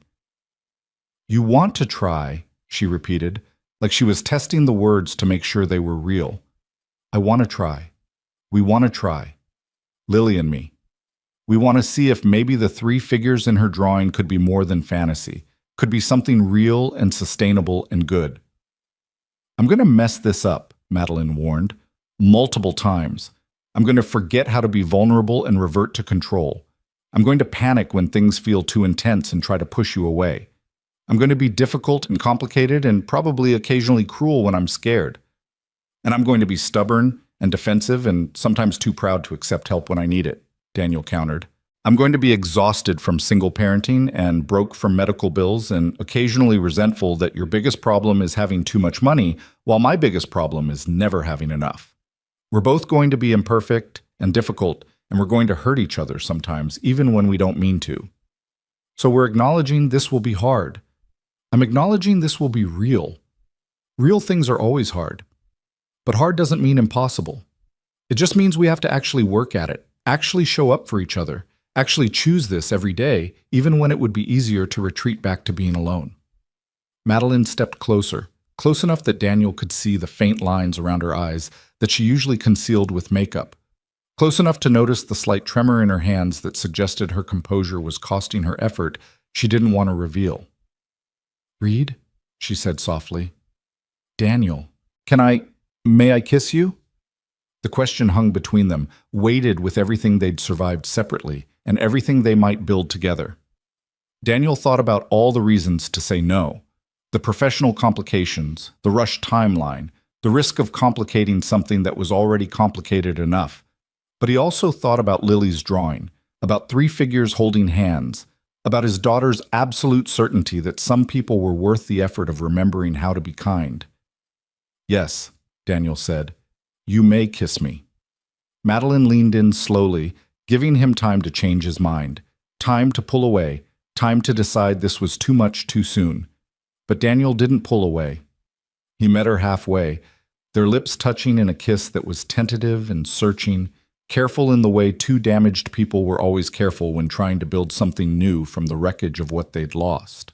The kiss deepened, became less careful and more urgent, years of loneliness meeting years of isolation in the understanding that maybe, just maybe, they didn't have to be alone anymore. Daniel's hands found Madeline's waist while hers cupped his face, both of them holding on to each other like they'd finally found something worth holding on to after floating untethered for so long.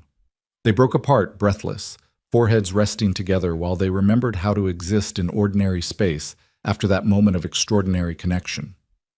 Around them, the lobby continued its Friday afternoon rhythm. People coming and going, conversations happening, life proceeding normally while Daniel and Madeline tried to process what they'd just done, what they'd just admitted, what they'd just started. That was, Madeline began. Yeah, Daniel agreed. We're really doing this. Apparently we are.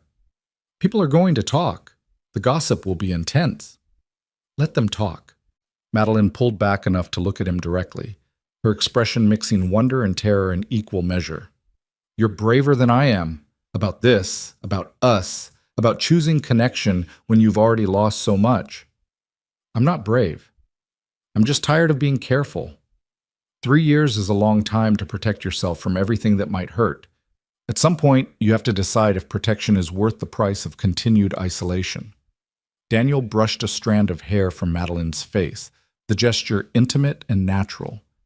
And Lily needs to see that love is possible even after loss, that people can choose each other even when it's scary, that family isn't just biology, it's whoever shows up and stays. I'll stay, Madeline promised. However complicated this gets, however difficult I am, however many times I mess this up, I'll stay. Because I want this more than I've wanted anything in over a decade. I want you and Lily and whatever life we can build together. I want to be the person your daughter believes I can be. Then be her, Daniel said simply. Be the person who shows up for Friday lunch. Be the person who cries when a 6-year-old draws you into her family. Be the person who's scared but trying, who's damaged but healing, who's learning that vulnerability isn't weakness. It's the only way to actually live, instead of just surviving. They stood together in the lobby for another moment, neither quite willing to separate and return to their respective roles, CEO and employee, authority and subordinate, the positions that defined them professionally but no longer defined them personally. Finally, reluctantly, Madeline stepped back, rebuilding enough composure to face the rest of her workday. Tonight, she said, come to dinner, you and Lily, my place. I'll cook, or I'll have something delivered if cooking proves beyond my current capabilities. I want to do this properly. Introduce you to my space, let Lily see where I live, start building this thing we're trying to build. Daniel thought about the logistics, finding childcare for after hours, explaining to Lily where they were going, navigating the inevitable questions about whether Madeline was his girlfriend now, or if they were still in some undefined territory. But logistics could be managed. This was important. This was Madeline reaching out, inviting them into her private world, offering another piece of her carefully guarded life. Tonight, Daniel agreed. Text me the address. We'll be there. 7 o'clock? 7 o'clock.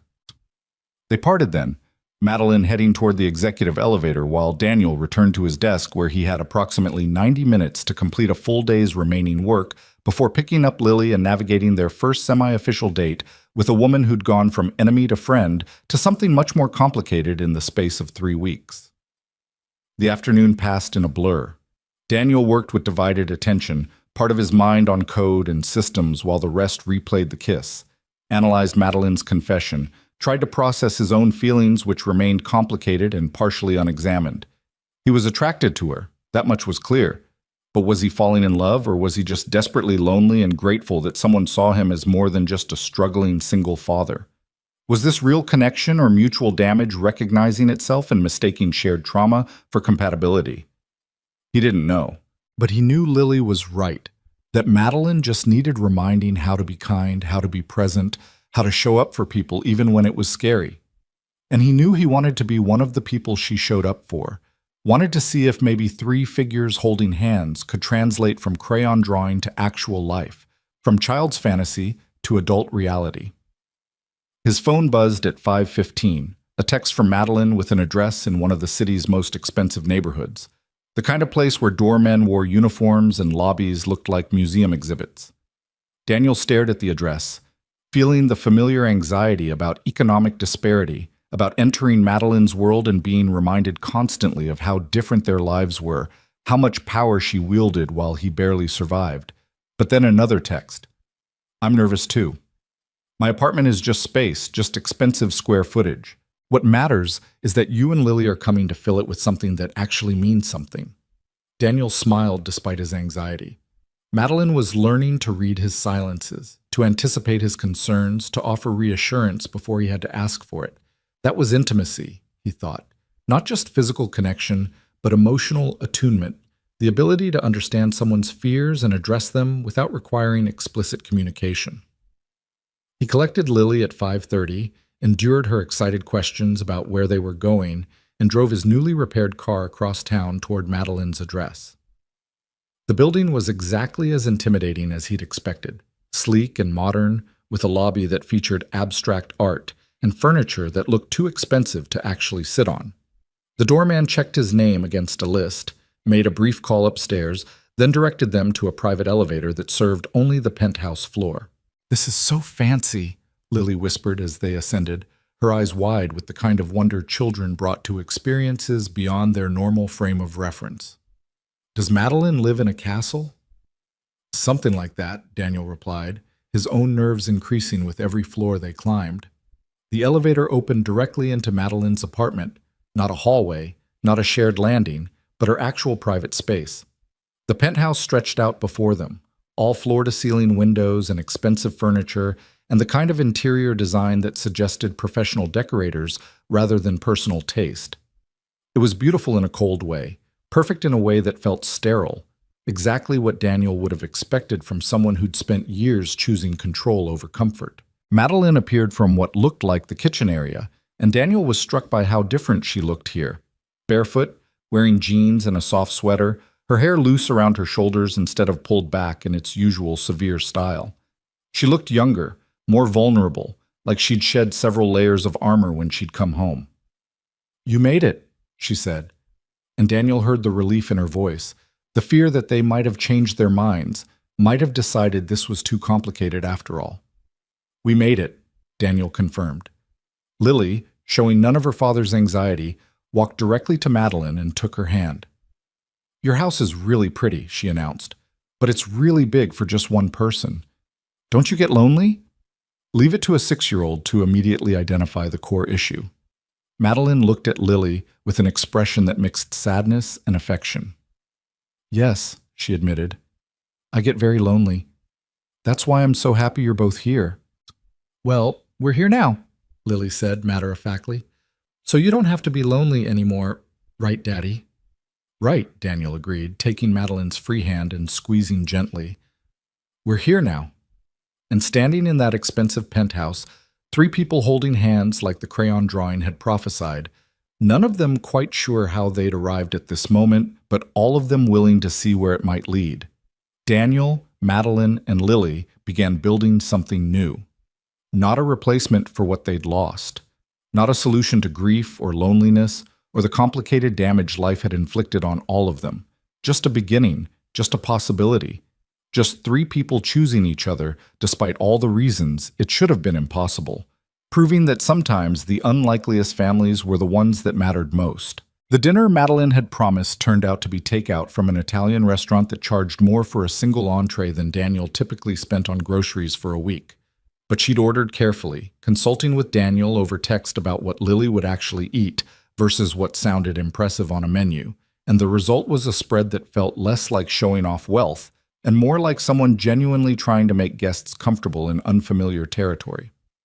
They ate at Madeline's dining table, a massive piece of furniture that could have seated 12 but currently held only 3, while Lily narrated a detailed explanation of the social dynamics in her first-grade classroom. Madeline listened with the kind of attention most adults reserve for business presentations, asking clarifying questions about which Emma was the mean one versus the nice one, and whether the boy who kept stealing people's crayons was acting out of malice or undiagnosed impulse control issues. He's just confused, Lily declared with the authoritative certainty of someone who'd appointed herself classroom psychologist. His parents got divorced and now he lives in 2 houses, and he doesn't know where his stuff is supposed to be. Mrs. Patterson says sometimes when people are sad inside, they do things that don't make sense outside. Madeline's fork paused halfway to her mouth. Mrs. Patterson sounds very wise. She is. She knows everything about feelings. She says feelings are like weather. They change all the time and you can't control them, but you can control what you do about them. Madeline glanced at Daniel, something vulnerable in her expression. That's actually profound advice for adults too. After dinner, Lily discovered Madeline's piano, a gorgeous grand piano positioned near the windows with a view of the city lights spreading out like a constellation brought down to earth. It was clearly expensive, clearly well-maintained, and based on the absence of sheet music or personal touches, clearly decorative rather than functional. "Do you play?" Lily asked, running her fingers gently over the keys in a way that suggested Daniel had successfully taught her to respect other people's possessions. "I used to," Madeline said quietly. "Before. I haven't touched it in years." "Why not?" "Because it reminded me of things I didn't want to remember. My son, Gabriel. I used to imagine teaching him piano. I'd sit here and think about his little hands on the keys, about the music we'd make together. After he died, the piano became a monument to all those futures that would never happen." Lily processed this with her characteristic blend of empathy and pragmatism. "But you can't get those futures back by not playing. You're just making yourself sad, and the piano's sad. That's double sad instead of just regular sad." Daniel watched Madeline's face as she absorbed his daughter's logic, the kind of simple truth that cut through years of complicated avoidance. "You're right," Madeline said finally. "That is double sad." "So maybe you should play something," Lily suggested. "Not for Gabriel, just for you, because music is nice and you deserve nice things even when you're sad." Madeline looked at Daniel over Lily's head, asking silent permission for something she couldn't quite articulate. Daniel nodded, understanding that this was another wall coming down, another piece of armor being shed, another step toward the person Madeline was trying to remember how to be. She sat at the piano bench, her posture uncertain in a way that contradicted her usual commanding presence. Her hands hovered over the keys for a long moment before finally settling into position. Then she began to play. Something classical that Daniel vaguely recognized but couldn't name. Something that started soft and melancholy before building into something more hopeful, more alive. Lily climbed onto the bench beside Madeline, watching her hands move across the keys with fascination. And Daniel stood near the windows, looking out at the city while listening to music fill a space that had apparently been silent for over a decade, and felt something shift in his chest, the recognition that this was what healing looked like. Not linear, not clean, not the triumphant arc he'd expected.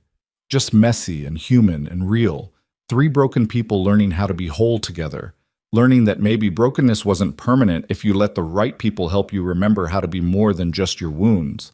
When the piece ended, Lily applauded enthusiastically. "That was so pretty. Can you teach me?" "You want to learn piano?" "Yes. Then we could play together and it would be like a concert and Daddy could watch and everything would be perfect." Madeline's eyes filled with tears she didn't try to hide this time. "I would love to teach you piano, Lily, if your father agrees." "I agree," Daniel said, his voice rough with emotion he wasn't quite prepared to examine. "I very much agree." They spent the rest of the evening in Madeline's living room, Lily eventually falling asleep on the couch despite her insistence that she wasn't tired. Daniel and Madeline talking in quiet voices about everything and nothing while the city glittered outside the windows like a promise or possibly a warning about the complexity ahead. "This feels surreal," Madeline admitted, watching Lily sleep with an expression Daniel was learning to recognize. Longing mixed with fear, hope mixed with certainty that she'd somehow ruin this if given enough time. "3 weeks ago, I was your worst nightmare. Now your daughter is asleep on my couch and we're talking about piano lessons and She stopped, started again. "I'm happier than I've been in over a decade, and I'm terrified that means I'm about to lose it all." Happiness doesn't cause loss, Daniel said gently. Loss just happens sometimes, regardless of how we feel. The question is whether we let fear of potential loss prevent us from experiencing actual joy. When did you get so wise? Around the same time I learned that protecting yourself from pain by refusing to feel anything is just another way of dying. Sarah taught me that before cancer took her. She knew she was dying and she chose to love me and Lily as intensely as possible right up until the end, even though she knew it would make losing her more devastating. She said living scared wasn't living at all. Madeline moved closer to him on the couch, close enough that their shoulders touched, close enough that Daniel could feel her warmth and her tension in equal measure. I don't know how to live unscared, she confessed. I've been scared for so long it feels like my default setting. Scared of being hurt, scared of being vulnerable, scared that anyone who gets close enough to really see me will discover I'm not worth the effort. You're worth the effort, Daniel said, turning to face her directly. You're difficult and complicated, and you're going to mess this up sometimes. But you're also brave enough to try, honest enough to admit when you're scared, and you love my daughter with the kind of fierce protectiveness that tells me you'd do anything to keep her safe. That's worth every bit of effort this requires. I do love her, Madeline whispered. Is that strange? To love someone else's child this quickly, this intensely? I barely know her, but when she climbs into my lap or takes my hand or tells me I'm part of her family, I feel like maybe I get to be a mother after all. Not to Gabriel, not to replace him, but to Lily, if you'll let me. Daniel's throat tightened with emotion that felt too big for his chest. Madeline, He paused, searching for words adequate to the moment. I would be honored to let you be part of Lily's life, to let you love her, and let her love you back. She needs that. She needs to see that family isn't just biology, that people can choose each other and build something real from that choice. And what about us? Madeline asked, her voice barely audible. What are we building? I don't know yet. Something new. Something neither of us has experienced before. Daniel took her hand, threading his fingers through hers. I know I think about you constantly. I know seeing you with Lily makes me believe in possibilities I'd given up on. I know when you kissed me in the lobby, something in my chest unlocked that I thought was permanently closed.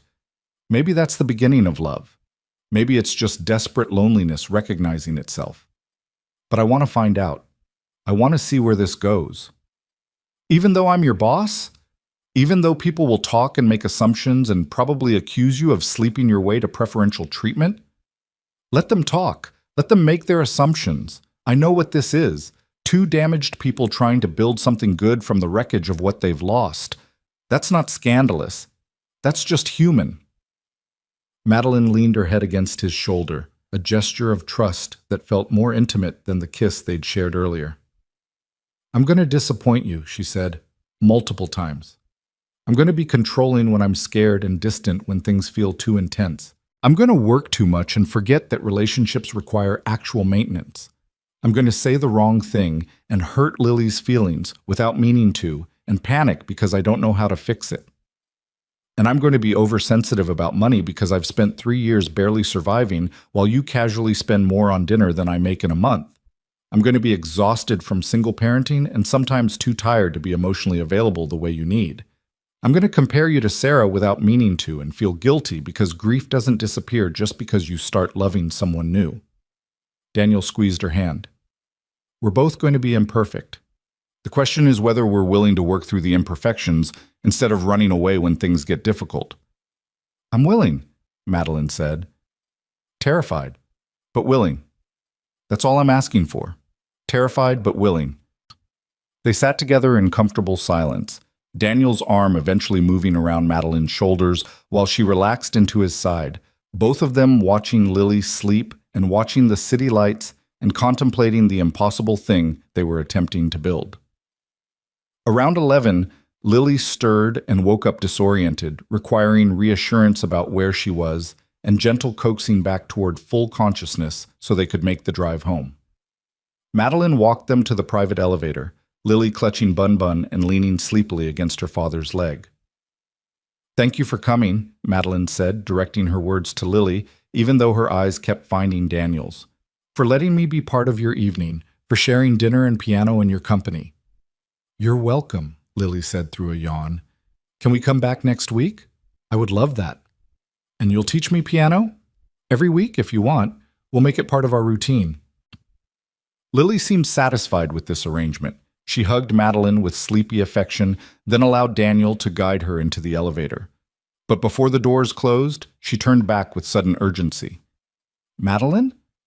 I'm really glad you remembered how to be kind. You're much better at it than you think. The elevator doors slid shut on Madeline's expression, gratitude and pain, and something that looked almost like peace, like she was beginning to believe that maybe she could be the person Lily saw when she looked at her, the person who deserved family and love and second chances despite all the ways she'd failed before. The weekend passed in a blur of normal activities made extraordinary by the knowledge that something fundamental had shifted. Daniel took Lily to the park on Saturday, pushing her on swings while his phone buzzed with text messages from Madeline, observations about her day, questions about whether he and Lily wanted to join her for brunch on Sunday, photos of things she encountered that reminded her of conversations they'd had. It was the digital courtship of two people learning each other's rhythms, learning what made each other laugh or think or feel connected across the distance that separated them when they weren't physically together. Sunday brunch became an extended affair at a restaurant that accommodated Lily's picky eating habits while also serving food that justified its high prices. Madeline seemed more relaxed than Daniel had ever witnessed her, laughing at Lily's jokes, engaging in serious debate about which cartoon character would win in various hypothetical competitions. Looking at Daniel with an expression that suggested she couldn't quite believe this was her life now, sitting in a restaurant with a man and a child, being part of something normal and domestic and utterly divorced from the corporate existence that had defined her for so long. Monday morning brought reality crashing back in the form of office politics and complicated power dynamics. Daniel arrived at work to find the systems engineering department buzzing with barely concealed gossip. Apparently someone had seen him and Madeline in the lobby Friday afternoon, had witnessed the kiss, and the story had spread through the office grapevine with the speed of viral content. By the time Daniel reached his desk, half the department was watching him with expressions ranging from curiosity to judgment to something that looked almost like respect. James Chen materialized at his elbow within minutes. "So," he said with exaggerated casualness, "interesting weekend?" "Normal weekend," Daniel replied, focusing intently on his computer screen. "Right, normal. Because tonguing the CEO in the lobby is totally normal behavior for systems engineers. We weren't." Daniel stopped, realized there was no point denying what multiple people had apparently witnessed. It's complicated. It's a lawsuit waiting to happen is what it is. Daniel, I say this as someone who likes you. What are you thinking?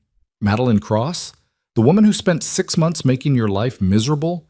The woman who literally owns this company and could destroy your career with a single conversation? She's not going to destroy my career. You don't know that. You don't know what happens when this ends badly, and office romances always end badly when there's a massive power imbalance involved. Daniel finally looked up from his screen, meeting James's concern with calm certainty. I know you're worried. I appreciate it. But this isn't what you think it is. It's not a reckless affair or a power play or me trying to sleep my way to better treatment. It's two people who've both lost everything learning how to build something new. And yes, it's complicated and risky and probably inadvisable from an HR perspective, but it's also real and important, and I'm not walking away from it because people might gossip. James studied him for a long moment, then sighed with the resignation of someone who'd given his warning and been ignored.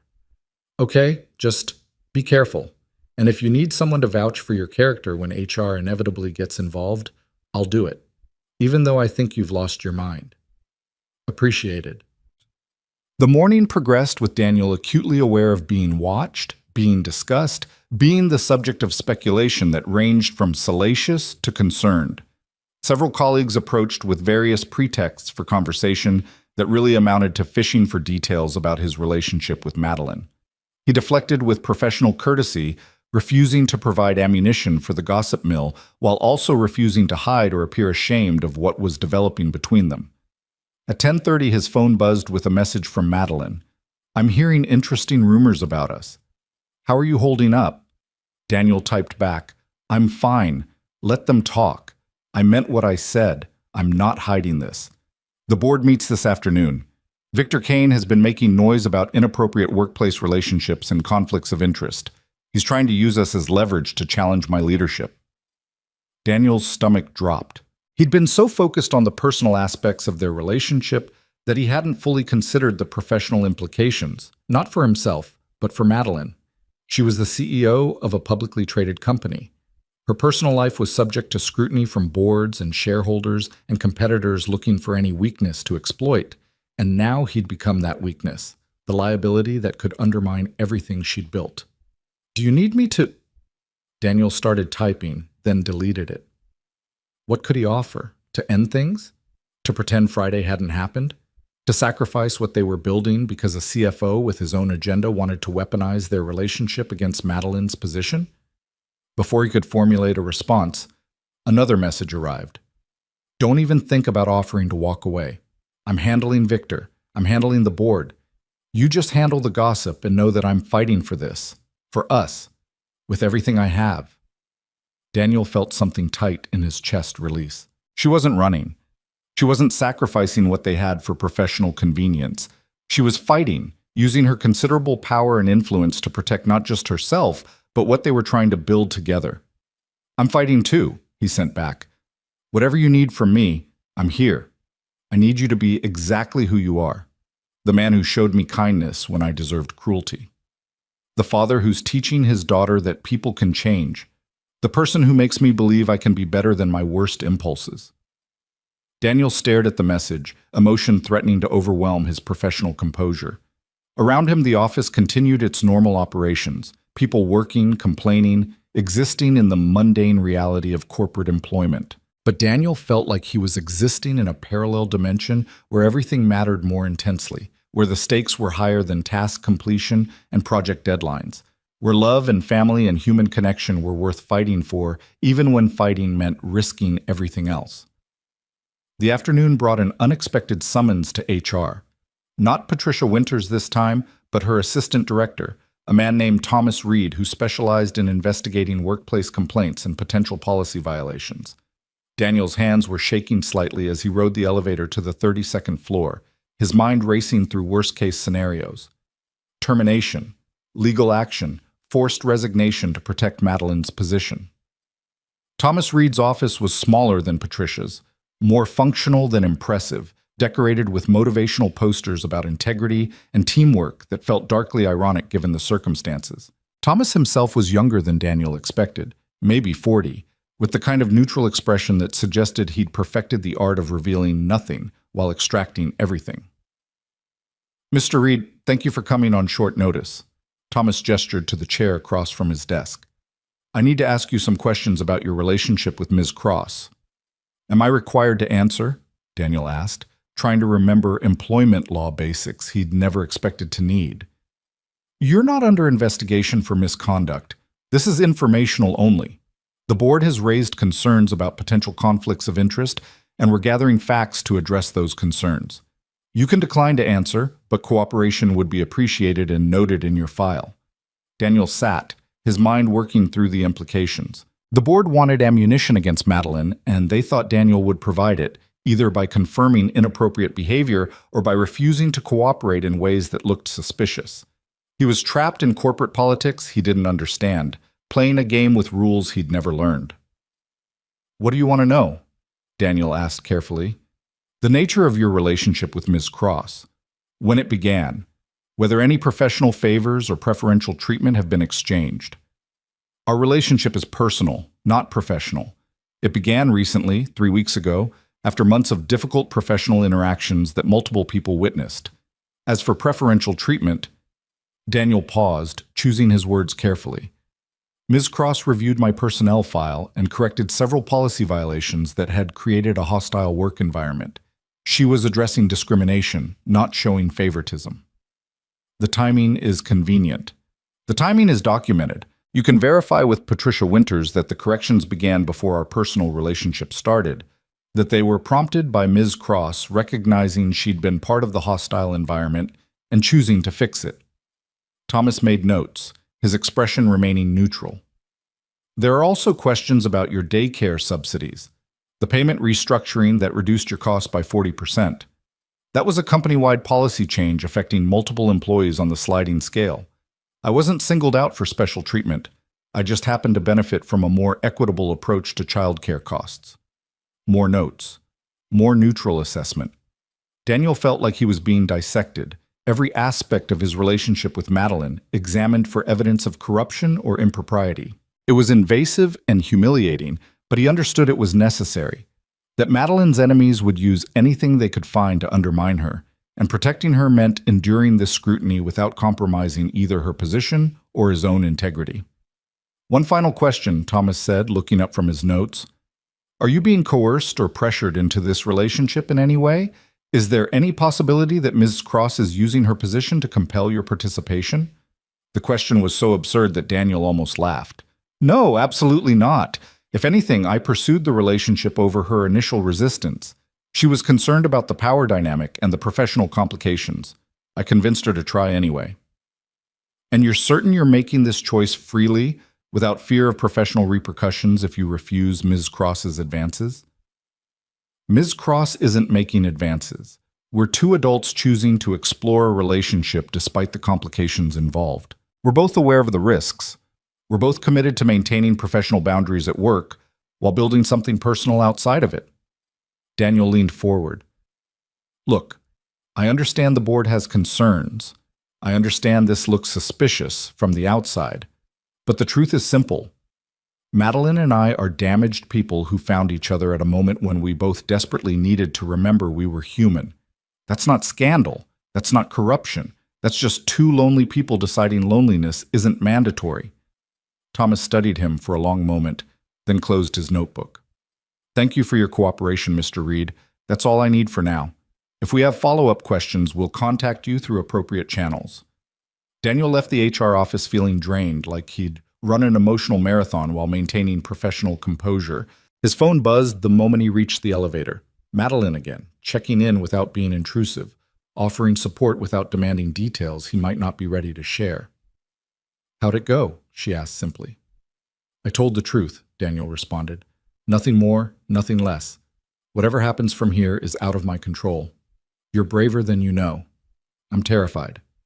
There's a difference. Bravery is being terrified and doing it anyway. You're doing it anyway. That's the definition of brave. Daniel smiled despite his exhaustion, despite the stress of navigating complications he'd never anticipated. Madeline was learning to offer encouragement instead of criticism, support instead of control. She was growing, changing, becoming the person she'd forgotten she could be. And he was watching it happen in real time, participating in her transformation while experiencing his own, learning to trust again, to risk again, to believe that maybe loss wasn't the inevitable conclusion to every connection.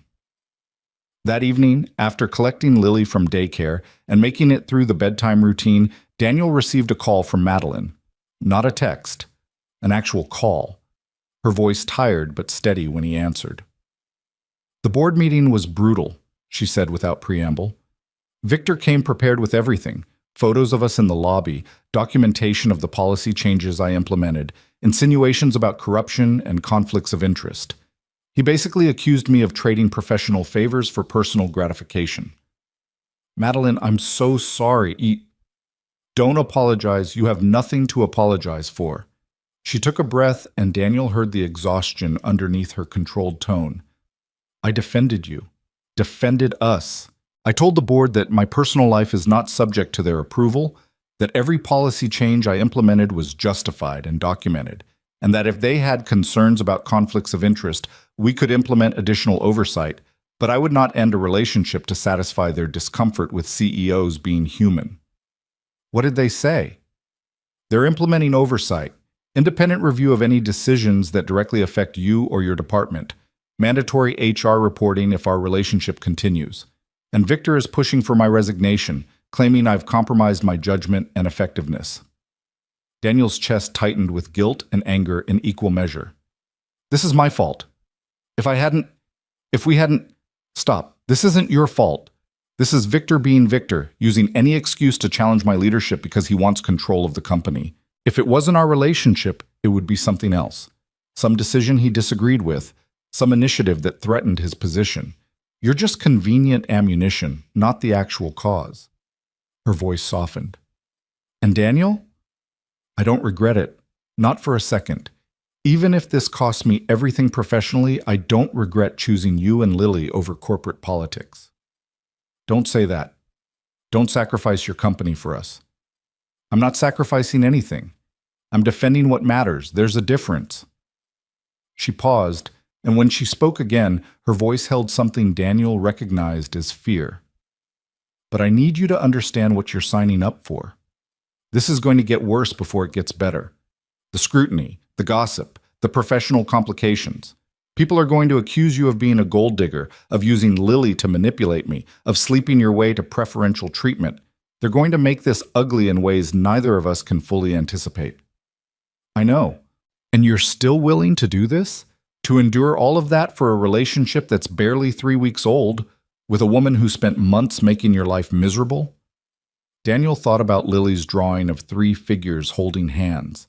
He thought about the way Madeline looked when she played piano, when she held his daughter, when she admitted she was falling in love and terrified of what that meant. He thought about Sarah's final words to him, that living scared wasn't living at all, that love was worth any risk because the alternative was existing without actually experiencing anything worth remembering. I'm willing, he said firmly. Whatever comes, however ugly it gets, I'm willing. Because what we're building matters more than gossip or professional complications.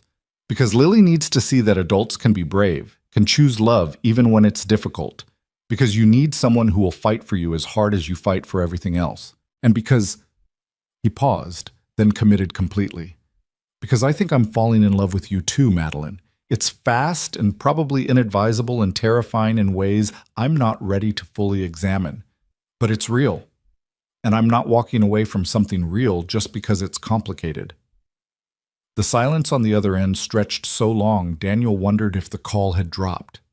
Then he heard Madeline's breath catch, heard the emotion she was trying to control, heard the years of loneliness cracking under the pressure of being seen and chosen and loved despite every reason she'd convinced herself she didn't deserve any of those things.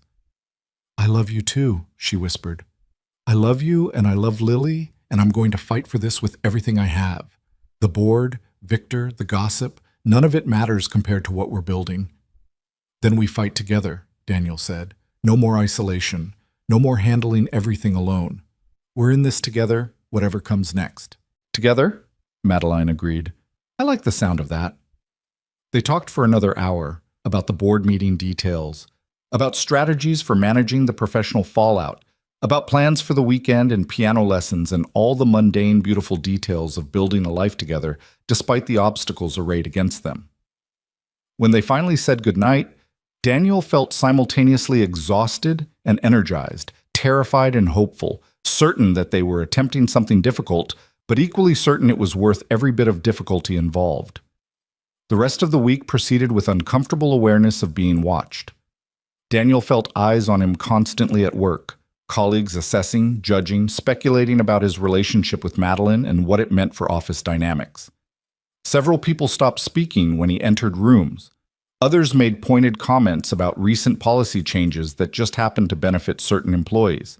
The hostility was subtle but pervasive, a reminder that their relationship existed within a system that punished deviation from established hierarchies. But there were allies, too. James, despite his concerns, defended Daniel in conversations he only heard about secondhand. Patricia Winters made a point of stopping by his desk to inform him that every policy change had been properly vetted and documented, that if anyone questioned his treatment, she would personally explain the justification. Even some of his fellow engineers offered quiet support, acknowledging that everyone deserved happiness, that judging someone's personal life was inappropriate regardless of corporate politics. Friday lunch with Lily became a refuge from the stress. 30 minutes where none of the complications mattered, where Madeline could be just Madeline instead of embattled CEO, where Daniel could be just dad instead of controversial employee. Lily had made a new drawing, this time showing all 3 of them at a piano with musical notes floating around their heads and smiles on all their faces. She presented it to Madeline with the pride of someone offering treasure. "This is beautiful, Lily," Madeline said, her voice thick with emotion. Is this from your imagination, or did you draw something you want to happen? Both, Lily announced. I imagined it, but I want it to be real too. Can we make it real? Yes, Madeline promised. This weekend, all three of us at the piano. I'll teach you the basics and your father can watch, and we'll make this drawing come to life. And we'll all be happy? Yes, sweetheart, we'll all be happy. Lily seemed satisfied with this plan. She climbed into Madeline's lap with the casual affection of someone who'd already decided this particular adult was safe, was family, was permanent despite all the adult complications swirling around them. And watching his daughter trust someone this completely, watching Madeline hold her like she was precious and fragile and worth protecting at any cost, Daniel felt certainty settle in his chest. A bone-deep knowledge that whatever battles they had to fight, whatever obstacles the world put in their path, the three of them were building something that mattered, something worth protecting, something that would endure because they'd chosen each other with full awareness of the cost involved. Later that afternoon, Daniel received an email marked urgent from the executive office. His heart rate spiked immediately. More HR investigation, more board drama, more complications he'd have to navigate. But when he opened the message, he found something entirely different. It was from Madeline, but formatted as an official company communication. The subject line read, "Executive leadership changes and policy updates." Daniel scanned the content quickly, his eyes widening with each paragraph. Madeline had announced significant changes to the company's oversight structure, implementing the independent review board the directors had demanded, creating additional checks on executive authority, and most dramatically proposing that she step back from day-to-day operations while maintaining her CEO title and strategic vision.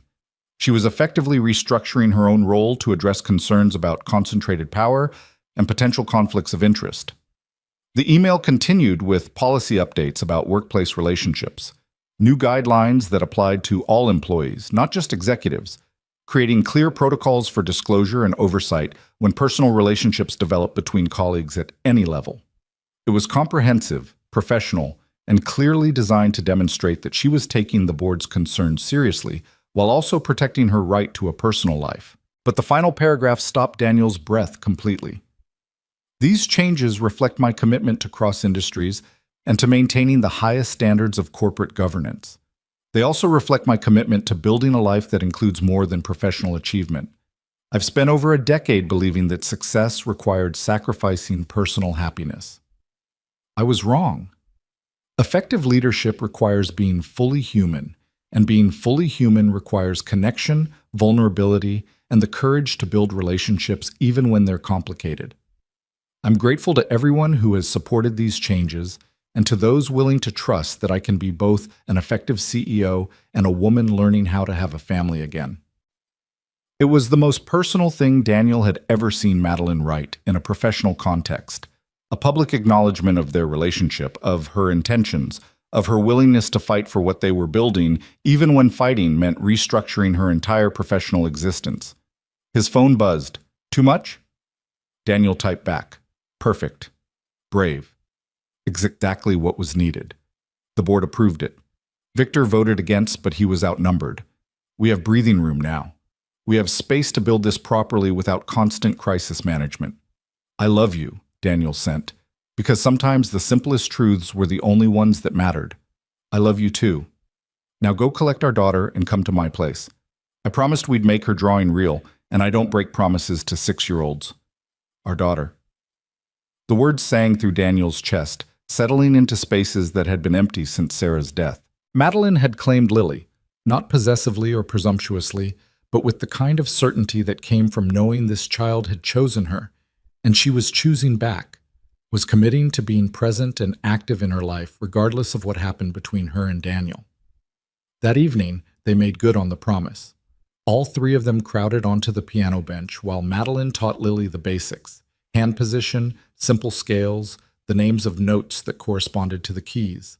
Lily was enchanted, her small fingers carefully mimicking Madeline's movements, her concentration absolute in the way children focused when something mattered deeply to them. And Daniel watched from the nearby couch, his phone capturing photos and video, documenting this moment when his daughter learned music from a woman who was learning how to be part of a family again. When three people who had no business working as a unit somehow created harmony, from their combined brokenness. Later, after Lily had fallen asleep in one of Madeline's guest rooms, because leaving had felt wrong and staying had felt right, and sometimes you just surrendered to what felt natural instead of what seemed appropriate. Daniel and Madeline sat together on her balcony overlooking the city. The night was cold but clear, stars visible despite the light pollution, the world spread out below them like possibility rendered in streetlights and building windows. "I meant what I said in the email," Madeline said quietly, "about learning to have a family again, about you and Lily being my family, if you'll have me permanently instead of just tentatively." Daniel turned to face her, seeing vulnerability and determination in equal measure on her face. Permanently is a big word. "I know, but I've spent enough time being tentative, being careful, protecting myself from pain by refusing to fully commit to anything except work.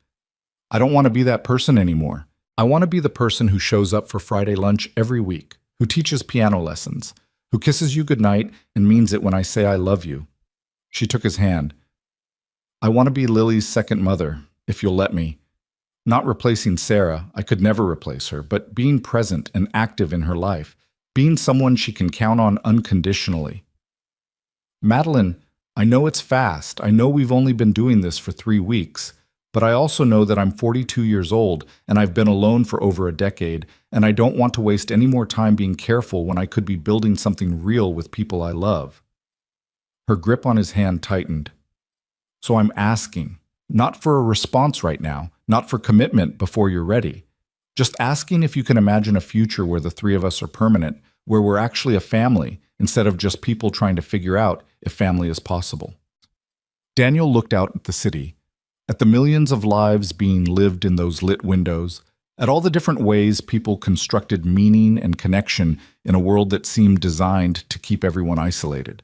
He thought about Lily's drawings, about 3 figures holding hands, about a child's certainty that some things were simple even when adults made them complicated. He thought about Sarah and what she'd want for him and Lily, and he knew with absolute certainty she'd want them to be happy, to be loved, to build a new family, not as replacement but as continuation, proof that love didn't end with death, that you could honor what you'd lost while also embracing what you'd found. "I can imagine it," Daniel said finally.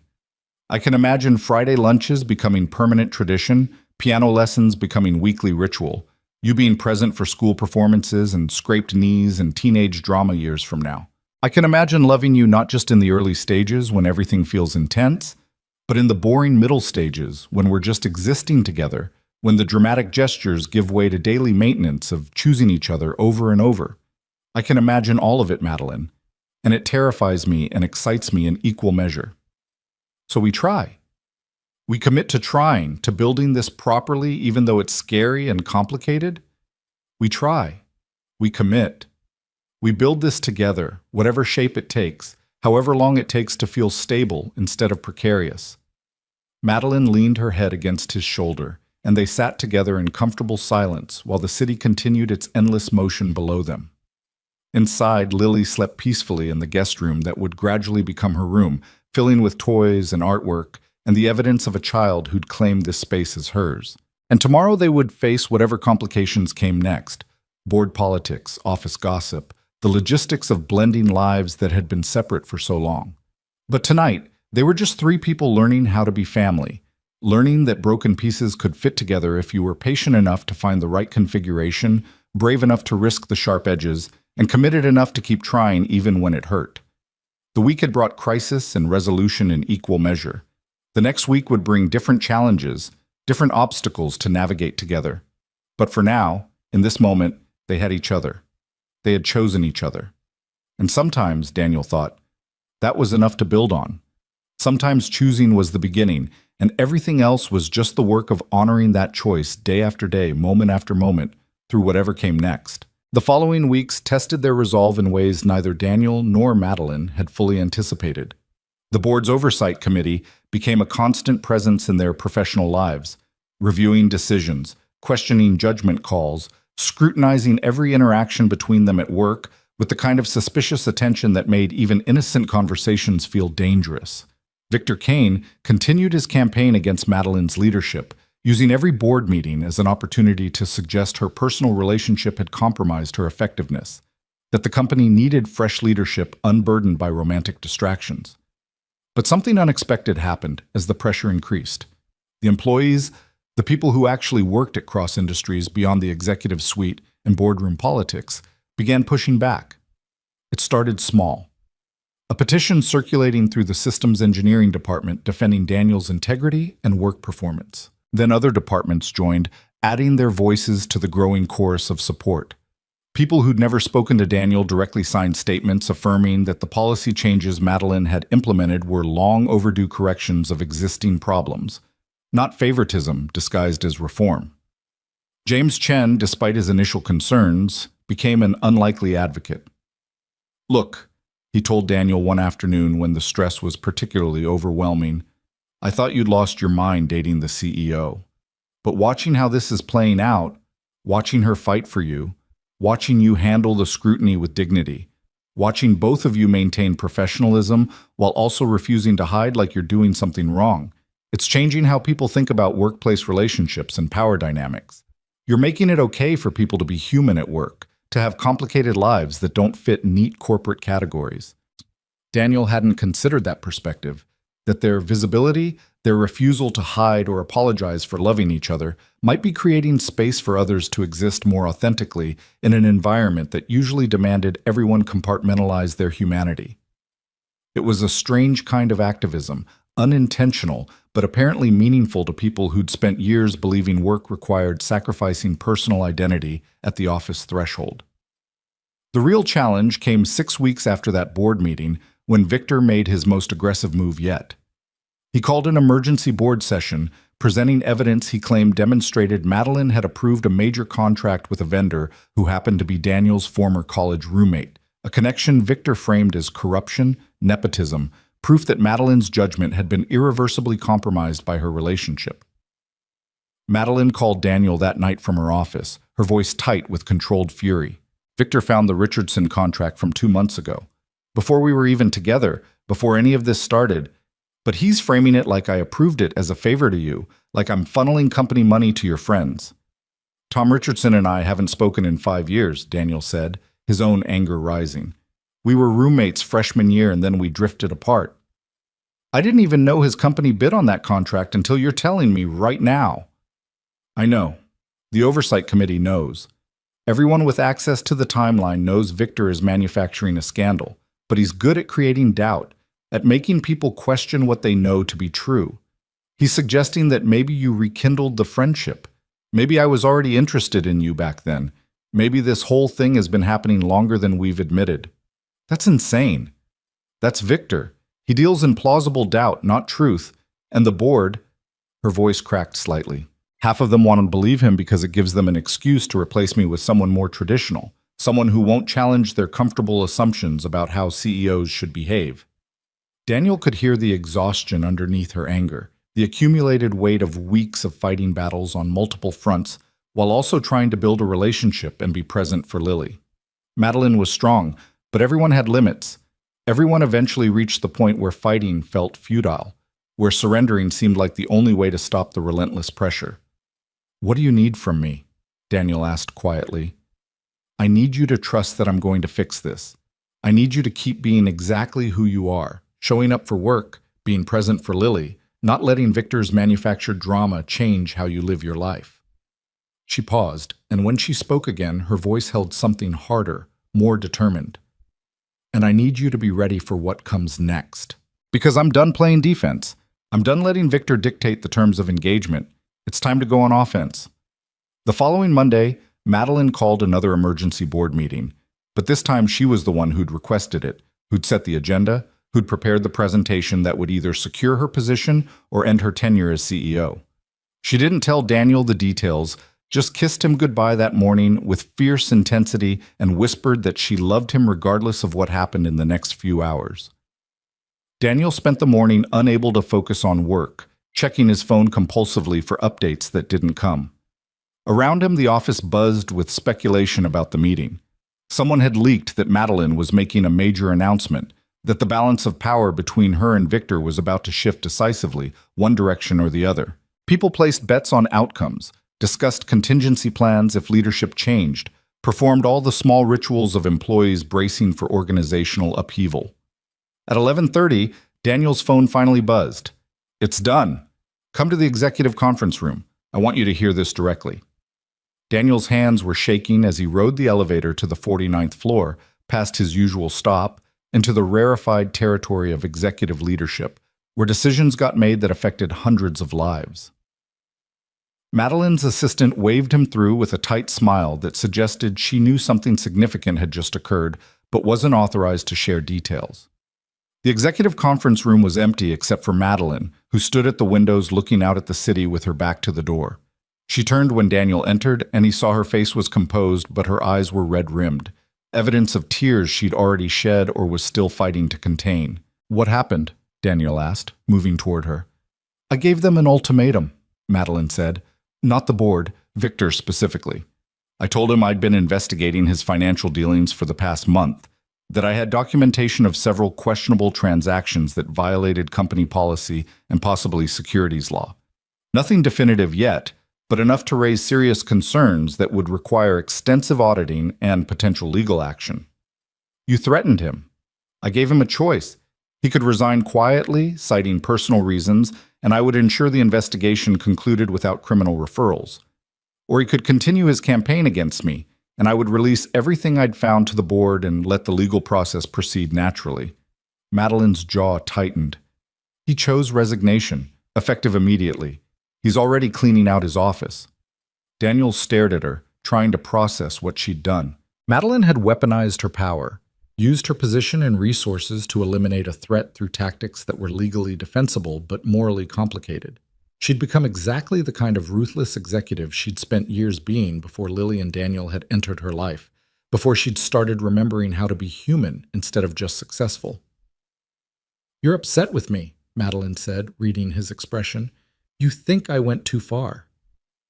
"I think—" Daniel paused, searching for honest words that wouldn't sound like judgment. "I think you did what you thought was necessary. I'm just wondering if this is who you want to be. Someone who solves problems through intimidation and power plays. Someone who wins by destroying opponents instead of proving them wrong." "He was trying to destroy us, Daniel. He was manufacturing evidence and lying to the board and doing everything he could to force me out so he could take control of the company." "What was I supposed to do?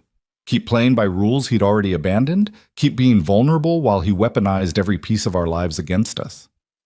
"No, Daniel moved closer, taking her hands. "I just want to make sure you're okay with the person you had to become to win this fight. Because I've watched you change over these past weeks. I've watched you remember how to be kind, how to be vulnerable, how to let people in. And I don't want you to lose that by reverting to the version of yourself that solved everything through control and power." Madeline's face crumpled, her careful composure finally breaking completely. "I hated doing it. I hated investigating him, hated finding the evidence, hated giving him that ultimatum. I felt like every terrible thing I was before, the Ice Queen CEO who values winning over humanity, who treats people as obstacles to be removed rather than humans with their own complicated lives." Tears spilled down her cheeks. "But I didn't know what else to do. He was going to keep attacking until he either destroyed my career or destroyed us. And I couldn't let him destroy us. I couldn't lose you and Lily because I was too principled to fight dirty." Daniel pulled her into his arms, holding her while she cried against his shoulder. Around them, the conference room was silent except for her muffled sobs and the ambient hum of the building's mechanical systems. Through the windows, the city continued its indifferent motion. Millions of people living their lives, completely unaware that in this room, two people were grappling with the eternal question of whether the ends justified the means, whether protecting what you loved required becoming someone you didn't want to be. "You did what you had to do," Daniel said finally. "I don't agree with all of it, and I think you're going to need to examine whether this is the last time or whether you've opened a door you can't close again. But I understand why you did it, and I'm not leaving you because you made a hard choice in an impossible situation. Even though I'm not sure I made the right choice? Especially because you're not sure. The fact that you're questioning yourself, that you hate what you had to do, that tells me you're still the person I fell in love with. The person who's learning to value people over power, connection over control. You just stumbled. That's allowed. That's human." Madeline pulled back enough to look at him, her face blotchy from crying but her eyes clearing.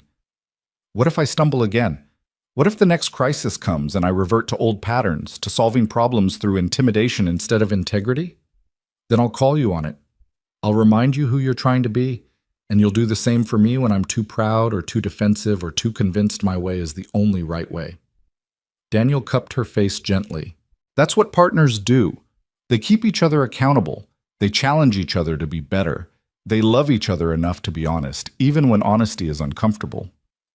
Partners, Madeline repeated softly. I like that. Good, because that's what we are.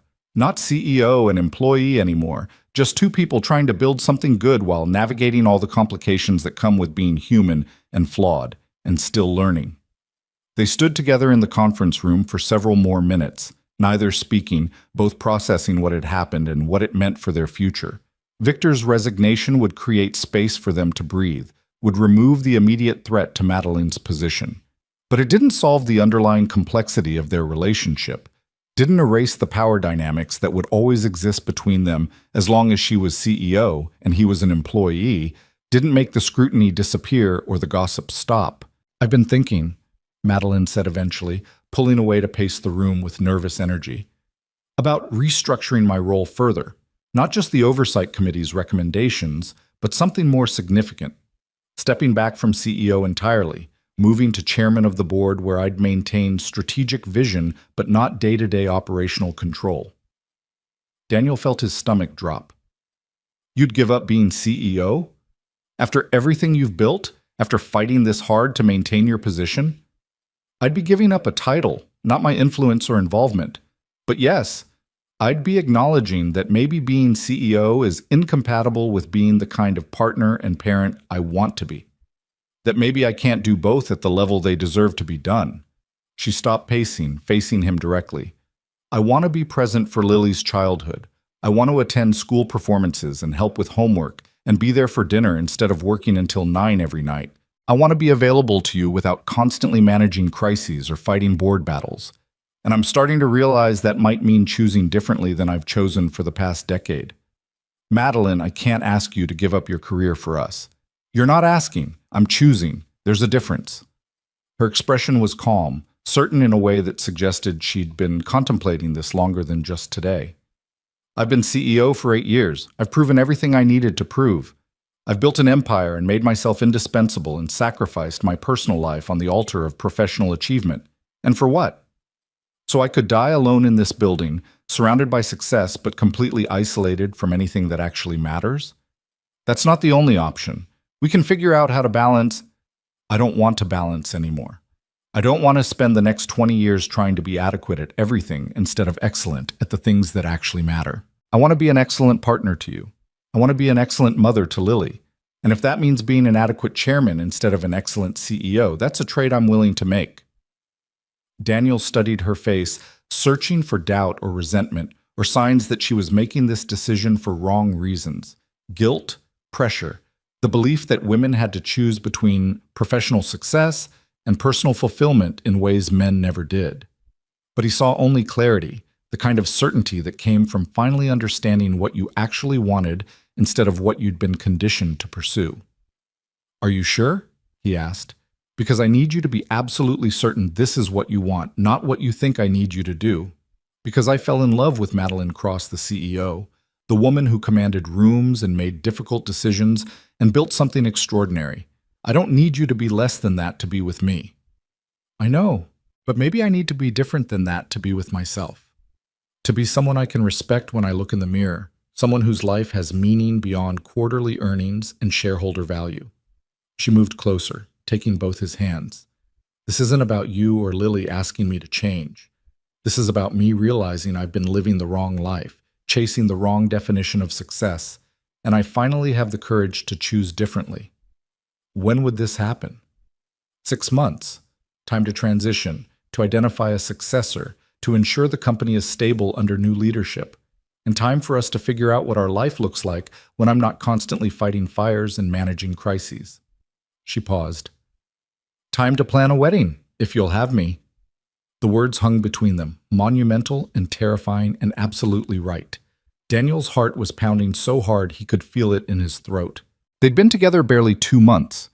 Not enough time by conventional standards, not nearly enough time to make lifetime commitments. But Daniel had learned through Sarah's death that time wasn't guaranteed, that waiting for perfect timing meant sometimes never getting to experience what mattered most. "Are you proposing to me?" Daniel asked, his voice unsteady. "I'm proposing that we stop pretending this is tentative or experimental or something we're just trying out. I'm proposing that we commit fully, marriage, family, building a life together that acknowledges Lily as our daughter, not just yours, and any future children we might have as ours together." Madeline's voice was fierce with certainty. "I'm 42 years old. I've wasted enough time being careful. I want to marry you, Daniel Reed. I want to be Lily's mother legally and officially. I want to wake up every morning knowing I chose love over fear, people over power, a real life over a perfectly controlled existence." Daniel felt tears burning his eyes. "I want that too," he said hoarsely. "All of it. But Madeline, are you sure you've thought this through? The practical aspects, the implications, what it means for Lily to have someone who isn't her biological mother taking on that role?" "I've thought about nothing else for weeks, and I've talked to child psychologists about how to approach this respectfully, honoring Sarah's memory while also being present in Lily's life. I know I can't replace her mother. I would never try. But I can be her mother too, a second mother, an additional source of love and support and stability. If Lily wants that, if you'll let me try." "I think," Daniel's voice cracked, "I think Sarah would have wanted this for Lily, for both of us. She always said life was for living fully, for embracing joy whenever it appeared regardless of how it complicated the narrative we'd constructed for ourselves. And this, us. This is joy, Madeline. Complicated and messy and sometimes painful, but joy nonetheless." "So yes, you'll marry me?" "On one condition." Madeline's face flickered with anxiety. "What condition?" "That we tell Lily first, that we make sure she's comfortable with this, that she wants me to marry you, that she understands what it means and gets to participate in the decision instead of just being informed about it after adults have already decided." Daniel squeezed her hands. "She's 6 years old, but this affects her life fundamentally. She deserves to have a voice in something this important." Relief and love transformed Madeline's expression. "Of course, yes. We'll tell her together, we'll answer all her questions, and if she needs time to adjust to the idea, we'll take all the time she needs. Her comfort and happiness matter more than any timeline we might prefer." They left the executive conference room together, and for the first time in weeks, Daniel felt like they were moving forward instead of just defending their position. Victor was gone. Madeline had a plan that would allow her to be present in ways she couldn't be as CEO. And they were going to build a family, formally, officially, with full awareness of what they were choosing and why it mattered. That evening, they picked up Lily from daycare together. She was delighted to see both of them, chattering about her day while they drove to Madeline's penthouse. Over dinner, pizza that Lily had helped choose, eating at the kitchen counter instead of the formal dining table because Lily had declared that families didn't need to be fancy all the time. They found the moment to have the conversation that would determine their future. "Lily, sweetheart," Daniel began carefully, "Madeline and I need to talk to you about something important, something that affects all three of us." Lily looked up from her pizza, suddenly serious in the way children got when they sensed adult gravity. "Okay?" Madeline reached across the counter, taking Lily's hand. "Your father and I love each other very much, and we both love you more than anything in the world. We want to be a family, a real permanent family, which means your father and I would get married and I would become your mother. Not replacing your first mother, never replacing her, but being an additional mother, someone who loves you and takes care of you and will always be there for you." "Would I have to call you Mom?" Lily asked with characteristic directness. "You could call me whatever feels right to you, Mom, Madeline, some combination, whatever makes you comfortable. The title doesn't matter as much as the relationship." Lily thought about this, her face scrunched in concentration. "Would I still live with Daddy?" "You'd live with both of us," Daniel said. "We'd all live together, in a house that belongs to all three of us. You'd have your own room, your own space, but we'd be a family unit instead of you and me visiting Madeline sometimes." What about my first mom? Would she be sad that I have a new mom? The question broke Daniel's heart. He'd been preparing for it, had discussed with Madeline how to address Sarah's memory respectfully, while also making space for new relationships. But hearing Lily articulate the concern so directly made it real in ways theoretical discussion never did. I think your first mom would be happy, Daniel said gently. I think she'd be glad you have someone else who loves you as much as Madeline does, someone who will be there for school performances and homework help and all the everyday moments that matter. Your mom wanted you to be loved and happy. Having Madeline in your life doesn't mean forgetting your first mom or loving her less. It just means your heart is big enough to hold love for both of them. Lily absorbed this wisdom with visible concentration. Can I think about it? She asked finally. Not for long, but just like tonight? To make sure it feels right? Of course, Madeline said immediately. This is a big decision. Take all the time you need. That night, Lily insisted on sleeping in the guest room at Madeline's penthouse instead of going back to the apartment. Daniel tucked her in, read her extra stories, answered questions about what their life would look like if she said yes to this new family configuration. And then, just as he was about to leave, Lily spoke into the darkness. Daddy, I already know my answer. I don't need to wait until tomorrow. Daniel's heart stopped. What's your answer, sweetheart? Yes. I want Madeline to be my mom. I want us to be a family for real. Lily's voice was clear, certain, uncomplicated by adult anxieties about timing or appropriateness. She makes you happy. She makes me happy. And I think my first mom would like her because she's kind even when she's scared and she tries really hard to do the right thing even when it's difficult. Daniel felt tears streaming down his face. Are you sure? I'm sure. When can we tell her? Right now, if you want. Lily was out of bed immediately, running through the penthouse in her pajamas to find Madeline, who was sitting on the balcony staring at the city lights with an expression of profound anxiety. Lily launched herself into Madeline's lap without preamble. I want you to be my mom, Lily announced. Forever. Not just trying it out, but actually forever. Is that okay? Madeline's face transformed, joy and relief and gratitude overwhelming her usual control.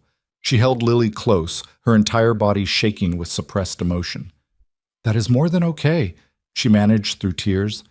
That is the greatest honor anyone has ever given me. I promise I'll be the best mother I know how to be. I'll make mistakes sometimes, but I'll always love you and always be there for you. Always. I know, Lily said, with the simple confidence of someone who'd never doubted that truth. That's why I said yes. Daniel joined them on the balcony, and they held each other, this new family, this impossible configuration of three people who had no business working together, but somehow created something beautiful from their combined damage and hope and willingness to try. Below them, the city continued its endless motion. But up here, in this moment, time seemed to pause long enough for them to fully experience the weight of what they'd just committed to. The magnitude of the choice to build family from choice rather than biology, from love rather than obligation. The following months proceeded with the kind of intentional construction that came from people who understood they were building something important. Madeline officially announced her transition from CEO to chairman of the board, citing a desire to focus on strategic vision while allowing fresh leadership to manage daily operations. The business press speculated endlessly about her motivations, but Madeline refused to engage with the speculation, simply stating that after 8 years as CEO, she was ready for a different kind of challenge. The employee response was mixed, but largely positive. People who'd worked under Madeline's demanding leadership were relieved to have someone potentially more approachable in the CEO role. Others worried about the company's direction without her daily involvement. But the transition was handled professionally. The new CEO, a brilliant woman named Sarah Chen, who'd been COO for 3 years, brought her own vision while respecting Madeline's legacy, and Cross Industries continued thriving under the new leadership structure. Daniel and Madeline met with family lawyers to navigate the complex process of Madeline adopting Lily. Because Sarah had been Lily's biological mother and Daniel had sole custody, the process was relatively straightforward legally, though emotionally complicated. They wanted to honor Sarah's memory while also formalizing Madeline's role in Lily's life. The solution they developed was a memorial ceremony before the adoption was finalized, gathering at Sarah's grave with Lily, talking about Sarah's life and love, and symbolically asking her blessing for this new family configuration. Lily spoke to the gravestone with heartbreaking sincerity. "Hi, Mom. It's me, Lily. You probably know I'm getting a new mom. Her name is Madeline, and she's really nice, and she loves me a lot, and she loves Daddy too. I just wanted to make sure you're okay with it, because I'll always be your daughter first, but I think I can be Madeline's daughter too. Daddy says hearts are big enough to love lots of people at once. Is that okay?" The only answer was wind rustling through autumn leaves, but Lily seemed satisfied that she'd received permission. She placed flowers on Sarah's grave, purple ones, naturally, and took Madeline's hand with the certainty of someone who understood she was honoring the past while embracing the future. The adoption was finalized 3 months after Madeline's proposal. They celebrated quietly, just the three of them at dinner, no grand announcement, no public spectacle. But that night, Madeline tucked Lily into bed in their new house, a place they'd chosen together, not as grand as Madeline's penthouse, but warm and lived in, and designed for family rather than impressing visitors. And Lily called her Mom for the first time. "Good night, Mom," Lily said sleepily, and Madeline broke down crying right there in the doorway, overwhelmed by hearing the word she'd thought she'd never have the right to claim. The wedding happened on a Saturday in early autumn, exactly 1 year after that first coffee meeting where they'd tentatively explored what they might build together. It was small, just close friends, a few family members, colleagues who'd become genuine supporters rather than just professional acquaintances. They married in a park where Daniel used to bring Lily after Sarah's death, where he'd pushed her on swings and tried to piece together a life from the fragments loss had left him. Lily was their flower girl, wearing a purple dress she'd chosen herself and carrying a basket of mixed flowers. Some for the ceremony, others to place on Sarah's grave afterward, maintaining the connection between past and present, honoring what had been while celebrating what was becoming. Patricia Winters from HR officiated, speaking eloquently about love's capacity to heal, about choosing family rather than inheriting it, about the courage required to build something new from the ruins of what you'd lost. When it came time for vows, Daniel spoke directly to Madeline with his voice shaking but steady. "A year ago, I thought I knew what my life was. Surviving, protecting Lily, accepting that happiness was something that happened to other people. You taught me I was wrong. You taught me that people can change, that cruelty can transform into kindness, that someone who seems incapable of love might just be protecting themselves from the pain love can bring. You chose us when you could have chosen power. You chose vulnerability when you could have chosen control. You chose to be human when it would have been easier to remain invulnerable. I love you for all of it, the choices you made, the person you're becoming, the mother you've already proven yourself to be. I promise to choose you every day, to call you forward when you're tempted to retreat, to love you through the difficult moments as fiercely as I love you in the easy ones." Madeline's voice was rough with emotion when she responded.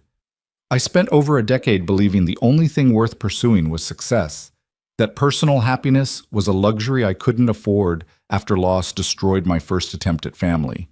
You and Lily proved me wrong about everything. You taught me that vulnerability isn't weakness, that letting people in doesn't inevitably lead to pain, that I could be both strong and soft, both powerful and human. Daniel, you saw me at my absolute worst, cruel, controlling, using power to mask pain, and you offered me kindness anyway. You gave me grace I didn't deserve and space to become someone I could respect. And Lily..." She turned to look at their daughter, standing nearby with her flower basket and gap-toothed smile. "Lily, you drew me into your family before I had any right to be there. You decided I was worth saving, and you refused to accept my rejection of that gift. You taught me that love is simple when you stop overthinking it, that family is who shows up and stays, and that even people who've forgotten how to be kind can remember if someone believes in them enough. I promise to be the mother and wife you both deserve, to show up every day, to choose presence over perfection, to love you both with everything I have." They exchanged rings, simple bands, nothing ostentatious, physical reminders that they'd chosen each other and would keep choosing each other through whatever came next. When Patricia pronounced them married, Lily cheered louder than anyone, running forward to hug them both, while the small gathering applauded and the autumn sun broke through clouds like blessing or possibly just weather, but beautiful either way. The reception was casual: cake and champagne in the park pavilion, music from a local string quartet, conversations that flowed naturally rather than following formal wedding reception scripts. James Chen gave a toast that managed to be both funny and sincere, talking about watching Daniel and Madeline transform from antagonists to partners, from people committed to isolation to people brave enough to risk connection. Mrs. Patterson from the daycare spoke about Lily's certainty from the very beginning that Madeline just needed reminding how to be kind, and how that 6-year-old wisdom had proven more accurate than any adult analysis. As evening approached and the celebration wound down, Daniel found himself standing at the edge of the park with Madeline, watching Lily play with several children who'd attended the wedding. Their daughter, both of theirs now, legally and emotionally, was laughing with the unself-conscious joy of someone who felt secure and loved, and certain that her family was permanent rather than provisional. "Did you ever imagine this?" Madeline asked quietly. "When you were enduring my daily cruelty, did you ever imagine we'd end up here?" "Never, not even in my most optimistic moments." Daniel took her hand. "But I'm glad we did. I'm glad Lily was stubborn enough to believe in you when I'd given up. I'm glad you were brave enough to admit you were tired of being cruel. I'm glad we both chose to try when every logical reason said we shouldn't." "It wasn't logical," Madeline agreed. "It was terrifying and impractical and probably inadvisable from every conventional perspective. But it was also the best decision I've ever made. Choosing you and Lily over everything else I thought mattered. Choosing family over empire, love over power, being human over being invulnerable." They stood together watching Lily play, watching the sun set over the park where their new life had officially begun, both of them acutely aware of how lucky they were, not because everything had been easy, but because they'd been willing to work through the difficulty, to fight for what they were building, to believe that damaged people could help each other heal if they were patient and honest and committed to trying. Later that night, after the wedding guests had departed and Lily had been put to bed exhausted from excitement, Daniel and Madeline sat in the living room of their new house. Around them were the accumulated artifacts of their combined lives: Daniel's modest furniture mixed with some of Madeline's expensive pieces, Lily's artwork covering the walls, family photos already displayed despite their family being barely a year old. It looked lived in and comfortable, and absolutely nothing like the sterile perfection of Madeline's penthouse or the barely surviving poverty of Daniel's old apartment. "This is what home feels like," Madeline said, looking around the room with wonder. "I'd forgotten. All those years in the penthouse, surrounded by expensive things, I never felt at home. But here, with your worn couch and Lily's toys scattered everywhere, and the kitchen that needs updating, this feels like home." "Because it's ours," Daniel said simply. "Not yours or mine, but ours together. That's what makes it home."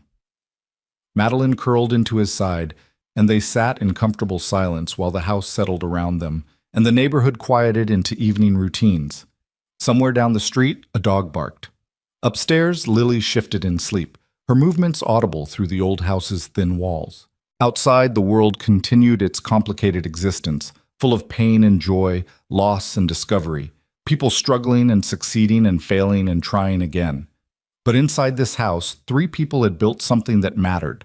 Not perfect, not without ongoing challenges, but real and sustainable and rooted in the kind of love that chose to show up every day regardless of how difficult showing up became. They were proof that broken pieces could fit together, that grief didn't have to be permanent, that families could be built from choice and courage rather than just biology and circumstance. In the months and years that followed, their life would have its share of difficulties. Madeline would occasionally revert to old patterns when stressed, becoming controlling or distant before remembering to be present and vulnerable. Daniel would struggle with money anxiety even when financial stress was no longer their reality, with pride that made accepting help difficult, with grief that resurged unexpectedly on anniversaries and holidays. Lily would navigate the complexity of having 2 mothers, one in memory, one present, with remarkable grace but also occasional confusion about how to honor both without feeling disloyal to either. But they would navigate those difficulties together, with honesty and patience and the understanding that healing wasn't linear, that growth required setbacks, that loving each other meant accepting imperfection while also calling each other forward toward better versions of themselves. They would attend therapy individually and as a family, would learn communication skills they'd never been taught, would develop rituals and traditions that honored their unique configuration. Lily would grow up seeing that adults could admit mistakes and change. She would learn that family was defined by commitment rather than biology, that love was a choice you made repeatedly rather than a feeling that happened to you, that second chances existed for people brave enough to be vulnerable. She would internalize lessons about grace and courage and the importance of believing people could be better than their worst moments if someone offered them space to grow. And Daniel and Madeline would wake up each morning in their shared home, would drink coffee together before starting their days, would text each other observations and inside jokes throughout the afternoon, would reunite each evening for dinner with their daughter and the small, beautiful routines of family life. They would travel together, would celebrate holidays, would navigate Lily's childhood and eventually her adolescence with all its complicated emotions and challenges. They would argue sometimes about parenting decisions, about how to spend money, about whose family to visit for holidays, about all the mundane conflicts that arose when people built lives together. But they would argue fairly, would repair when they hurt each other, would remember that being right mattered less than being kind, that winning arguments mattered less than maintaining connection. On difficult days when old pain resurfaced, they would remind each other why they'd chosen this, would look at Lily's artwork covering the refrigerator, would remember the journey from antagonism to partnership, would acknowledge how far they'd traveled from the people they'd been when they first met. They would be grateful for second chances, for children wise enough to believe in redemption, for their own willingness to risk vulnerability even when every instinct screamed to protect themselves through isolation. But that was all in the future, unwritten and uncertain, full of possibility and challenge in equal measure. Tonight, on their wedding night, Daniel and Madeline sat together in their living room and simply existed, two formerly broken people who'd found each other at exactly the right moment, who'd chosen to build something beautiful from the wreckage of what they'd lost, who'd learned that sometimes the most unlikely families were the ones that mattered most. Upstairs, Lily slept peacefully, secure in the knowledge that she was loved unconditionally by two parents who would show up for her every day, who would make mistakes but own them, who would model what it meant to be human and flawed and still worthy of love. On her nightstand sat the drawing she'd made so many months ago, three figures holding hands under a smiling sun, the prophetic vision that had preceded their reality, the child's faith that had catalyzed adult transformation. And in that drawing, in that faith, in the impossible family they'd built from hope and choice and stubborn refusal to accept that loneliness was permanent, in all of that was proof that sometimes broken people could help each other heal, that cruelty could transform into kindness, that love was always worth the risk of pain, and that family could be chosen as beautifully as it could be born. The sun would rise tomorrow on their first day as a married family, on their first steps into the shared future they'd committed to building. But tonight, they simply held each other and felt grateful for second chances, for brave children, for the courage to be vulnerable, for the grace to accept that being imperfect was part of being human, and for the extraordinary gift of finding someone who saw you at your worst and chose to love you into becoming your best. Outside, the autumn night settled over their neighborhood with comfortable darkness. Inside, three people slept peacefully: a father who'd learned to trust again, a mother who'd remembered how to be human, and a daughter who'd never doubted that love could heal anything if you believed in it strongly enough. And that, Daniel thought, in the moment before sleep claimed him, was what family meant. Not perfection, not ease. Just showing up, choosing each other, believing that together you could be better than you ever managed to be alone. That was enough. That was everything. That was home.